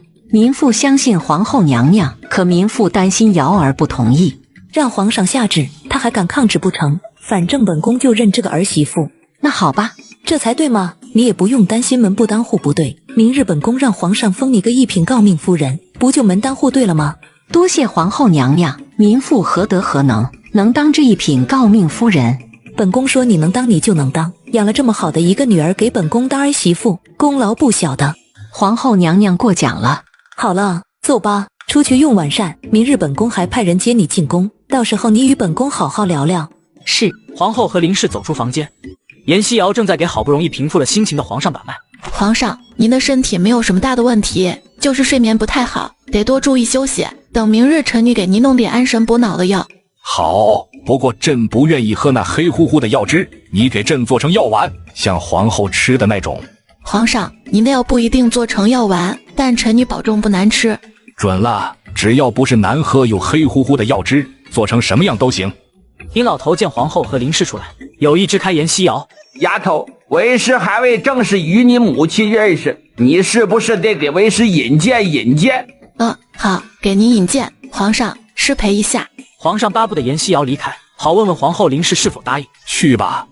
严希瑶和殷老头起身走向林氏，皇后赶紧走到皇上的身边。皇上，依臣妾看，您还是不要问明儿的意见了，直接下旨赐婚。皇后何出此言？林夫人担心严丫头不同意，明儿的性格您知道，咱们就以她抱了严丫头为由让她负责，她应该会答应。但严丫头知道明儿不让人靠近，应该会反对，只能下旨，她应该不敢抗旨才是。有道理，那就直接下旨赐婚。明儿这臭小子还真让人操心。还有，林夫人语言文中合离，她就是平民的身份，严丫头和明儿就门不当户不对，您得先给林夫人一个封号，给严丫头一个封号，理由就以严丫头给臣妾和您治病立功为由册封。这个朕已经想到了，这样让他们母女俩明日进宫，朕让他们当着文武百官的面受封，老五他们也该封王了，让他们滚出皇宫居住。皇上英明。皇后后知后觉地发现没见到韩萧明。明儿呢？这孩子不会又躲在书房里看书去了吧？没有，朕把他给支开了，让他带梁东四公子去逛别院了。时辰不早了，咱们用完膳该回宫了。那行，朕派人去把他叫回来。而另一边，林氏对着殷老头千恩万谢，感谢他收严希瑶为徒，传授女儿本事。殷老头又感谢林氏给他养了这么优秀的一个徒弟，两人都有种相见恨晚的感觉。要是早点遇到，就能早些收瑶儿为徒，传授他本事。如今恐怕已经名震江湖了。师傅，娘亲，你们能不能不谢来谢去的？该吃晚饭了，你们不饿吗？林夫人，非常抱歉，瞧我这一高兴，聊的都忘了时辰，咱们去吃饭吧。殷先生说的哪里话？该说抱歉的是我，瑶儿能拜您为师，是我太高兴了，忘了时辰。又来了，谢完了又开始道歉，没完没了了。就在这时，管家来叫用膳，才打断两人的相互道歉。殷前辈、林夫人、严小姐，殿下让你们去正厅用膳。走，去吃饭，吃完饭再继续聊。殷先生您先请。林夫人请。你们慢慢互相谦让，我先去了，饿死了。用完晚膳，皇上交代韩萧明明日早上一定要带林氏母女进宫，便和皇后回了皇宫。殷老头则和林氏继续喝茶聊天。入夜后，严希瑶回到房间里，换了一身夜行衣。主子，您这身打扮是要去何处？去报仇。主子，属下陪您去。好呀，那你们快去换衣服。是，主子请稍等。快去吧。王氏、严小蝶，今日便是你们噩梦的开始。小师妹打算如何做？师兄可是帮你准备了好东西。严希瑶扭头看去，只见韩萧明手里拎着个黑布袋子走了进来。什么好东西？送给王氏母女的见面礼。本宫好不容易去一趟少师府，总不能空手而去吧？韩萧明说完，袋子里的东西不停地蠕动，滋滋叫了起来。好家伙，这玩意我喜欢，多谢四师兄准备的大礼。这可是本宫和梁东四公子下午时为你准备的，你喜欢就好。走吧，本宫陪你走一趟。等春兰他们一起。有本宫在，春兰他们就不用去了。那好吧，咱们走。夜晚的少师府很是安静，两人大摇大摆地往严小蝶的房间走去。小师妹，你自己的仇自己报，本宫不进女人的房间。好，那我自己进去了。严西瑶手里精致的匕首在昏暗中闪着寒光，一寸寸慢慢逼近严小蝶的脸。你是人是鬼？你说呢？你觉得我应该是人还是鬼？你别过来，把你的匕首拿开，我可是你的姐姐。姐姐，你配吗？我娘亲只生了我一个，我何来的姐姐？我记得这话你也说过，你娘只生了你一个，你也没有妹妹呀。妹妹，我错了，你放过我吧。放过你？好呀，反正我不会要你的命，我只是有仇报仇而已。今日姑奶奶答应饶你不嘎，你不是喜欢给我毁容吗？不知道你自己毁容你能不能接受？妹妹，我错了，求你放过我，我不能毁容。闭嘴！谁是你妹妹？你画我脸的时候可有想过放过我呢？没关系，我这个人呢很好说话，今天不会嘎你，但你给我的伤害，我只会加倍还给你。接下来好好享受这笔手画下去的快感吧。救命啊！娘亲救我，爹爹救我！而门口听到严小蝶惨叫声赶来的王氏和严文忠被韩萧明拦在门口。二位请稍等，本宫的小师妹正在屋里办事，还请二位不要进去打扰，否则别怪本宫不客气。这两刀是报你划伤我脸的仇，胸口那一刀，全身的鞭伤和抛尸山崖的仇，等你把脸上的伤养养，姑奶奶再来找你一点点清算。韩萧明耳力超群，听到严西瑶的话，他一步步绕到王氏身后，一脚将王氏如炮弹一般飞进严小蝶的房间。多谢四师兄。四师兄，严西瑶居然叫韩萧明四师兄，错了，大错特错，当初不该保严小蝶呀。现在后悔不觉得太晚了吗？等明日朝堂之上，林氏和小师妹受封，那时候才是你真正后悔的时候。王氏一动也不敢动，一脸惊恐地盯着严西瑶，他害怕严西瑶也划了他的脸。王氏，5年前是你给我戴上的丑人面具对吧？不是我不知道你脸上有什么丑人面具。想清楚再回答我，我再给你一次机会，敢说半句谎言，我割了你的舌头。是我给你戴上的。严西瑶想到母亲的陪嫁丫鬟几年前离奇打亡，说是偷严府的珠宝被王氏发现投井自打，但在原主的记忆里，母亲的陪嫁丫鬟老实本分又胆小，根本不可能做那样的事情。我娘的陪嫁丫鬟是怎么嘎的？说是我把她推下井里阴嘎的。你为何要嘎她？因为她看到了我拿严府的珠宝给我的哥哥，她要去告诉老爷，我没办法，只能嘎了她，将我拿走的珠宝家伙在她的身上。严西瑶身上的虾气瞬间破体而出，压得王氏喘不过气来，恐惧蔓延至她的全身。林家造奸臣陷害是你搞的鬼吧？快说！是我让蝶儿的舅舅伪造的证据。瑶儿，你别嘎我，我知道错了。你想的太美好了，我当然不会嘎你。这些年你家住在我娘和我身上的伤害，我会一点点慢慢的还给你。现在嘎你，岂不是太便宜你了？若我没记错的话，你在你娘家只是个不受待见的庶女，为了翻身，为了成为严家的当家主母，自打你进严府这些年，你花了不少心思吧？你拿了多少严家的财产孝敬你娘家？你那所谓的哥的才帮你伪造证据的啊！王氏彻底慌了，你怎么会知道这些？对，不是这样的。这丫头还真是聪明，林家被陷害的事她都能想到王氏身上，都不用本宫去调查了。小师妹这手段还不错，随便下一下就全招了。而严文忠听着严西瑶逼问出来的那些事情，如同被雷劈了一般，愣在原地。原来是这样，原来真正蛇蝎心肠的女人是王氏母女，是我的错，是我放任王氏母女伤害了林氏母女。王氏，今晚只是开始，先享受我为你准备的开胃菜吧。这是餐后甜点，你们慢慢享受。半袋子老鼠全都倒在王氏母女身上，转身走出房门，顺手把门关上。老鼠得到自由，惊恐的四处乱窜。王氏母女身上，这对母女何时见过如此大的老鼠阵仗？何时见过如此多的老鼠同时出现？母女俩吓得发出了鬼哭狼嚎、惨绝人寰的惨叫声。两人不等严文忠反应过来，运起轻功急速飞掠，很快消失在严文忠的面前。连瑶儿的轻功都这么厉害了，完了，彻底完了。四师兄晚安，明天见啦。早点休息，明日一早随本宫进宫。好的。韩萧明嘴角勾起一抹不易察觉的弧度，目送着严西瑶离开。那颗从野猪身上得来的能量珠还放在空间里，拿出来研究研究。小仙女主银，你能不能不要拿走能量珠？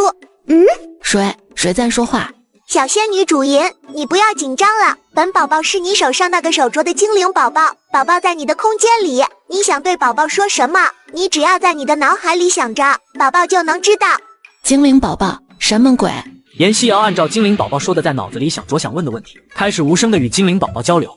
你手上那个手镯是万年寒玉制作而成的，宝宝是寒玉孕育出来的精灵宝宝。最近你把那颗能量珠放进空间里，宝宝吸收了能量珠里的能量，已经能通过精神力跟你说话了。要是你没有练武，没有那颗能量珠，可能还得过个180年，宝宝才能与你沟通。自己不会是出现幻觉了吧？这太离奇了，快出来让我看看你长什么样。你现在还看不到宝宝的，除非你有精神力，可以用精神力看到宝宝，因为现在宝宝还是透明的。什么是精神力？精神力说白了就是意念，等你学会用意念控制物体，你就能用精神力看到你家可爱的精灵宝宝了。那要怎样才能有精神力？你自己练啊，看在能量珠的份上，宝宝教你入门。你先找一枚铜钱拴起来挂在墙上，然后眼睛盯着铜钱，尝试用意念力让铜钱晃动。等你能用精神力控制一串铜钱漂浮在空中，你就能见到宝宝了。我不练，就为了见你一面，我还得练精神力。有那时间，我还不如好好练功呢。小仙女主银，你别小看精神力好不好？精神力练到一定程度，你可以用精神力攻击敌人大脑，还能监视敌人、追踪敌人呢，就跟扫描仪一样。我去，精神力这么牛掰，那我得好好练练。你好好练哈，有机会多给宝宝弄几颗能量珠，对你有好处的。有何好处？对了，为何我空间拿不出来武器？得等你的实力再突破一个层次。至于好处嘛，宝宝吸收了能量珠里的能量，会实力大涨，能凝聚出实体，能帮你做很多事情哦。那你现在能帮我做事吗？当然能了。你以为你空间的药房为何整齐干净？那都是宝宝在帮你整理的。呵，可以呀。行，有机会我就给你弄能量珠。你现在帮我做一件事情，我送一些小瓷瓶进来，你帮我把安神补脑液拆些装进小瓷瓶里，一个瓷瓶里装多少瓶补脑液，到时候你告诉我。没问题了，那你现在可以把能量珠给宝宝了吧？可以，现在就给你。对了，你有名字吗？我怎么称呼你？你还没给宝宝取名字，宝宝哪有名字呀？那我就叫你小豆芽吧，小豆芽宝宝。宝宝是个可爱的小帅哥，你给宝宝叫个小豆芽，有没有搞错？难听死了，你个取名废。那你自己想一个吧，想好了告诉我，我真不会取名字。我把小瓷瓶给你，记得帮我装好。精灵宝宝气呼呼的不再说话了。严希瑶找了一枚铜钱，按照精灵宝宝教的，找一根线拴起来挂在墙上，开始盯着铜钱练精神力。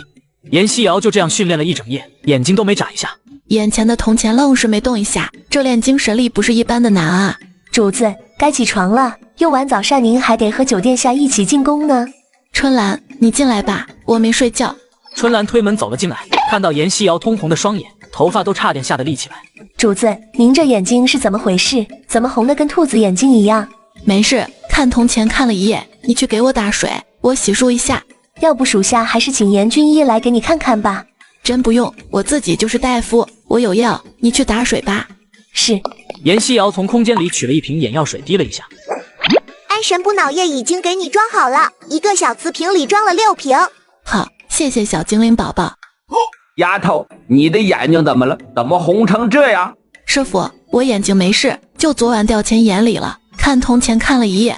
韩潇明一听，立马从怀里掏出一沓银票递给严希瑶。这是答应给你的10万两银票，不够用就跟师兄说。10万两啊，不够用再跟他说。女儿这是想干嘛？10万两还不够用？多谢四师兄。瑶儿，你怎么能要9殿下的银票？你吃住都在殿下的别院，怎么还能要殿下的钱？不等严希瑶解释，林夫人，这是本宫答应给小师妹的，何况本宫就这么一个小师妹，她要点零花钱，本宫还供得起。林夫人，你就别操心瑶儿丫头的事了，瑶儿丫头做事有分寸。再说了，明儿这臭小子说的也没错，就是这么一个小师妹，还是得好好宠着。不仅他宠，老夫也宠，他另外那3个师兄也得宠，这样会把他宠得无法无天的。放心吧，老夫看上的关门弟子可不是那样的人。严希瑶都被殷老头夸得有些不好意思。走吧，我们进宫去。韩潇明明能准时进宫上朝，却故意拖延时间的让皇帝等他，只因他要去灵府接严西瑶的舅舅林长生。这个臭小子居然让老子等了这么久！酒店下到，宣酒殿下进殿。本宫先进去，你们先在此稍等。好的。儿臣参见父皇，儿臣来迟了，请父皇恕罪。免礼，你的别院离皇宫较远，迟一点没关系。众位爱卿，朕的几个儿子除了老九，其他都已经过了弱冠之年，早该封王了。朕今日让几个皇子全都上朝堂，便是要给几个皇子封王赐府邸，并昭告天下。皇上英明。吴公公宣读圣旨。哈，奴才遵旨。奉天承运，皇帝诏曰：5皇子韩萧齐，6皇子韩萧阳，7皇子韩萧晨，8皇子韩萧景皆籍贯。这即册封韩萧齐为瑞王，次居瑞王府；韩萧阳为康王，次居康王府；韩萧晨为贤王，次居贤王府；韩萧景为端王，次居端王府。钦此。谢父皇恩典。都起来吧，你们各自的王府，朕会派人带你们过去。以后没有召见，不得私自入宫。是，儿臣遵旨。几个皇子面面相觑，都在疑惑为何没有册封韩萧明。韩萧明虽然没有籍贯，但已经19了，还有几个月籍贯，也就是明年的事，为何不一起册封？宣临芙蓉，严西瑶进殿。宣临芙蓉，严西瑶进殿。这严西瑶怎么还活着？血影楼没动手吗？这个女人的命还真他娘的不是一般的大，连瞎手都没能弄死她。可当林氏和严西瑶出现在他的视线范围之内时，他差点惊得跳了起来。那个美得不像话的女人是严西瑶，她不是又黑又丑还毁容了吗？脸上的疤痕呢？韩萧齐此刻心里暗自庆幸，幸好血影楼没有动手干了严西瑶，她如今一定是来求皇上重新赐婚的，毕竟她现在不丑了，勉强配得上自己。不仅韩萧齐震惊，所有人都震惊无比，尤其是严文忠，他怎么也没想到严西瑶居然比严小蝶漂亮无数倍，他已经后悔的肠子都青了。臣女参见皇上，吾皇万岁万岁万万岁！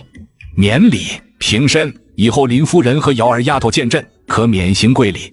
谢皇上。皇上的话如同惊雷般在文武百官之中炸响，朝堂之上，哪怕是正一品大员，也没有免跪礼的先例。林氏和严西瑶何德何能，凭什么开免跪礼的先例？都给朕安静！吴公公宣读册封圣旨。哈，奴才遵旨。奉天承运，皇帝诏曰：严西瑶医术超群，替朕治好了失眠之症，替皇后治好了头痛顽疾，功不可没。这即册封严西瑶为正一品安平长郡主。林芙蓉教女有方，心地善良。这即册封林芙蓉为一品诰命夫人。钦此。谢皇上恩典。吴公公宣读的圣旨更是如平地惊雷一般在整个朝堂炸响，在文武百官心里掀起惊涛骇浪，更是在严文忠心头炸开，后悔的让他一口老血直往上涌，又强行咽了下去。而韩萧齐却在心里暗自窃喜，以前的严西瑶对本王一心一意，虽然解除了婚约，一定还会对本王念念不忘的。如今严西瑶变得如此倾国倾城，还被封为安平长郡主，与本王也算门当户对。本王要重新请求父皇赐婚，如此倾城美人，只能是瑞王妃。奉天承运，皇帝诏曰：朕之皇子韩萧明，人品贵重，行孝有加，文武并重，今已过束发，即将弱冠。仅有一品诰命夫人林芙蓉之女严西瑶，值及笄之年，品貌端庄，秀外慧中，故朕下旨钦定为9皇子韩萧明之正妃，择日大婚。钦此。在场所有人都呆住了，韩萧齐差点连站都站不稳，一脸的不敢相信。严文忠更是嘴角溢出一丝鲜血，这一切的荣誉居然都与我无关。9殿下，安平长郡主，还不快领旨谢恩？本宫的内心似乎并不反感，反而有一丝窃喜，是怎么回事？不管了，谢父皇隆恩。还好明儿不反对，不用再找借口逼他就范了。而严西瑶仍然处于震惊之中，皇上这才发现严西瑶双眼通红，惊得差点从龙椅上跳起来。这丫头是太过激动了吗？还是有人欺负她了？真是岂有此理！谁敢欺负朕的儿媳妇？皇上，臣女可以抗旨吗？本王果然没猜错，严西瑶还是对本王念念不忘。这丫头抗旨难道是想跟我同归于尽吗？可以公然抗旨，诛灭9族，你可以试试。啊，这么严重？你觉得呢？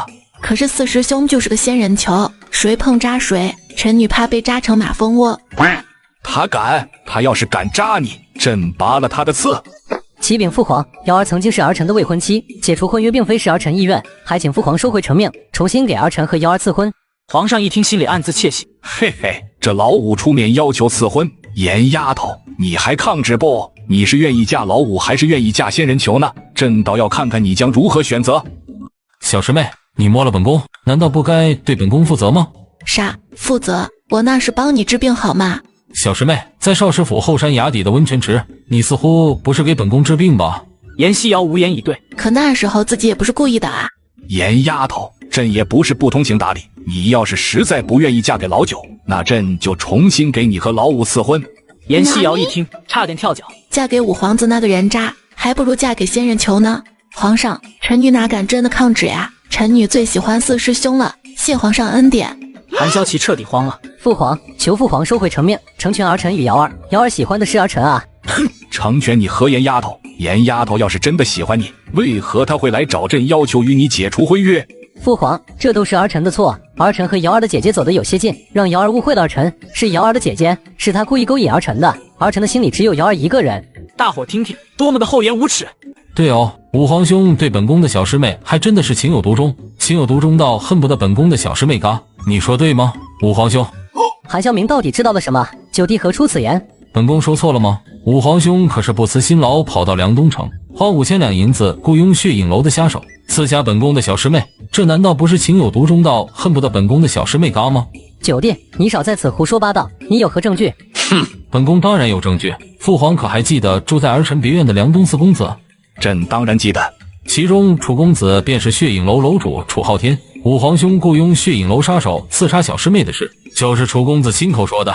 韩萧琪眼里的惊慌之色一闪即逝。当时和本王接头交易的人并非是血影楼楼主，只要本王抵死不认，韩萧明又能奈我何？血影楼要是敢泄露本王的身份，你们就给本王消失吧。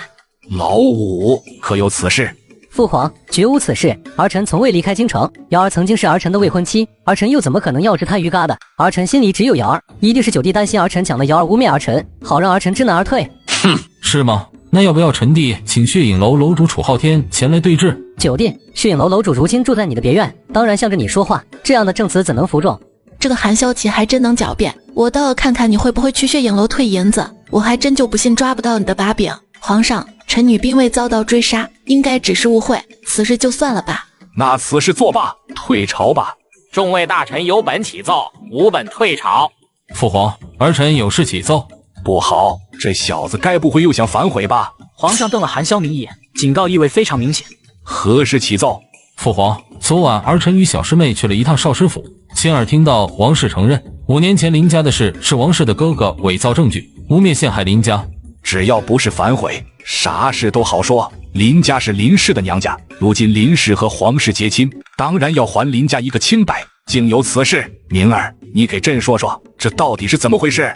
韩萧明将昨晚王氏说的话一字不漏地说了出来，皇上听得怒不可遏。真没想到，5年前林家林长生竟然真的是冤枉的。就因为5年前王氏的哥哥伪造林长生贪污受贿的证据，林长生被革职，林家人被判终身不得入朝为官。王大父，你有何话说？皇上，微臣冤枉啊！微臣的庶妹与王家几乎没有来往，微臣又怎会伪造证据陷害林家？父皇，昨晚严少师也在场，您不妨问问严少师是否听到。严爱卿，昨晚王氏说了什么？现在可不能得罪林氏母女了，正好可以借此机会休掉王氏，再跟瑶儿道个歉，再把林氏接回来。启禀皇上，微臣确实听到了，王氏拿严府的财产讨好他的哥哥，他的哥哥王大富才会伪造证据陷害林家，目的只为成为严府的当家主母。王大富气急败坏，严大人，你休要血口喷人。父皇，这是昨晚儿臣在王家找到的证据，真正贪污受贿的人是王大富。5年前林长生被污蔑贪污的银两，这账本上都有记录。不可能，账本一定是假的，我明明放在床板隔层里，怎么可能被韩萧明找到？皇上翻看着账本，脸色越来越难看。王大富看得心惊胆战，豆大的汗珠直往下掉，但他仍然抱着一丝侥幸心理，因为他每天晚上都会在藏有账本的床上睡觉，昨晚并未发生任何异常情况。四师兄，你什么时候去找的账本？昨晚你回房间后，本宫找段凌风那小子陪本宫去找来的。你还别说，那小子不愧是做贼的，找东西真有一套。原来如此，人家可不是普通的贼，神偷也，没点本事敢称神偷吗？说的也是。皇上忍着怒火将账本看到一半，就再也压不住心里的怒意了。王大富，你好大的狗胆！朕还真是小看你了。来人，摘了王大富的乌纱帽，将他打入大牢，听候发落。皇上开恩呐！罪臣知错了，求皇上开恩，再给罪臣一次改过自新的机会。拖下去。太子，此事朕交给你彻查，相关之人一个都不要放过。是，儿臣遵旨。父皇，儿臣把林家的林长生给带来了，在殿外等候父皇召见。宣林长生进殿。林长生，这些年由于朕的疏忽，让你林家受委屈了。皇上，当年草民便找到了一些证据，可总有人暗中搞鬼，草民始终无法将证据送到皇上您的手上。原来如此，当年的证据你可还留着？草民一直留着。很好，你将你找到的证据交给太子，让太子彻查此事。是，草民遵旨。林长生听旨，即日起，林长生担任大理寺卿之职，官居正2品，即刻上任，不得有误。谢皇上隆恩，皇上万岁万岁万万岁！起来吧，即刻上任，不得让朕失望。微臣遵旨，多谢九殿下替林家平反，下官感激不尽。不必多礼，去上任吧，记得把证据给交给本宫的大皇兄。是，下官记住了。丫头，等会儿到朕的御书房一趟，退朝。是，臣女遵旨。皇上一走，韩萧雷立马走到韩萧明的面前。恭喜九弟，贺喜九弟，终于有女人能靠近你小子了。皇兄替你高兴，未来九弟妹倾城绝色，你小子有福啊！多谢皇兄，今晚去臣弟的别院一聚如何？本宫求之不得。几个兄弟之中，太子韩萧雷、四皇子七王韩萧睿、七皇子贤王韩萧晨与韩萧明的关系要好。如今韩萧明被赐婚，还是个倾城绝美的女子，几兄弟当然得庆祝一下。韩萧明邀请他们到别院一聚，而严文忠则是等人散到差不多时才走到严西瑶的面前。瑶儿，是爹爹错了，你原谅爹爹这一次吧，跟爹爹回家好吗？爹爹，这5年来，你有把我当女儿看待吗？哪怕是我的尸体摆在你的面前，你也觉得我死不足惜。爹爹这2个字太过沉重，这个身份代表的是什么？你明白吗？你不配为人父。瑶儿，是爹爹对不起你，爹爹真的知道错了，你原谅爹爹一次好不好？就一次。严文忠毕竟是原主的亲生父亲，或许可以给他一次机会，就当是为原主尽孝吧。要我原谅你也不是不可以，你去向皇上请辞，告老还乡，辞官归隐，离开京城。你的吃穿用度我会负责，但我不会养你后院那些姨娘，你可愿意？瑶儿，爹爹在朝为官，也能给你更好的生活，你为何要让爹爹辞官归隐？给我更好的生活，你觉得有必要吗？想让我原谅你，必须辞官归隐，我还会叫你一声父亲。但你想利用我继续往上爬，那你就打错算盘了。我给你3天的时间好好考虑，考虑清楚了就去向皇上请辞，我会安排你离开京城。严西瑶说完，拉着林氏走出朝堂，而皇上和皇后正等在御书房里，两人都是一脸兴奋的笑容。皇上，臣妾还真没想到明儿这孩子居然没有拒绝，太出乎臣妾的预料了。朕也没想到，不过这是好事，至少证明了明儿不是断袖。那皇上打算什么时候给他们完婚？此事先不急，严丫头还有些抗拒，得等严丫头能彻底接受明儿。朕可不想这么好的儿媳妇受委屈，更希望明儿幸福。好不容易有个媳妇儿，可别把严丫头给吓跑了。说的也是，这样吧，婚期让严丫头自己选择，毕竟咱们儿子确实不太好相处，咱们多给他们点时间磨合。朕也是这样想的。严丫头能靠近明儿，朕相信她将来能和明儿和睦相处。严丫头说明儿就是个仙人球，谁碰扎谁。朕相信严丫头能将明儿的刺给磨平了，除了她，恐怕也不会有人能将明儿的刺磨平。皇上，九殿下，常郡主和林夫人来了，快让他们进来。皇上，臣女给您送药来了。这么快？那是必须的，臣女可是连夜赶制出来的。严西瑶脸不红心不跳的睁着眼睛说瞎话。你昨晚不是看了一夜的铜钱吗？是呀，我就不能把药治好再看铜钱吗？能。我可是一边制药一边看铜钱。严丫头，原来你的眼睛是看铜钱看红的，你缺钱吗？要不朕先给你拿点。多谢皇上，臣女有钱，四师兄刚给了臣女10万两的银票。那就好，不够的跟朕说。皇后将自己手上戴着的翡翠镯子直接戴到严西瑶的右手上。严丫头，这是本宫给你的见面礼，你收着。多谢皇后娘娘。傻丫头，以后都是一家人，不必谢来谢去的。严西瑶看着手上那成色绝佳的翡翠手镯，不分场合的露出小财迷本色。皇后看在眼里，喜在心上。严丫头喜欢首饰，得让明儿给严丫头多准备一些。有喜欢的东西是好事，就怕什么都不喜欢。明儿连讨好的机会都没有。严丫头，你不是给朕送药来了吗？给朕看看。皇上，这个药一瓶可以吃3天，一次喝1小口，1日2次，用膳后1个时辰再服用。那现在正好，可以喝1小口。朕先尝尝是什么味道。喝药味甜，带辛，的确不难喝。严丫头，你先暂时住在明儿的别院，郡主府等朕派人收拾好，你再搬过去住。好，谢皇上。行了，林夫人今晚留在宫里陪陪皇后，你们去忙你们的事情吧。是，儿臣告退。两人出了皇上的御书房，严希瑶独自面对韩潇明，突然感觉有些不自在。原本是师兄妹的关系，一下子成了未婚夫妻。跟韩潇明才认识2个月啊，皇上怎么就突然赐婚了？关键是韩潇明这个仙人球，他怎么就没反对呢？他不是讨厌女人吗？怎么会接受赐婚？四师兄，等我帮你解了寒毒，你找皇上解除婚约好不好？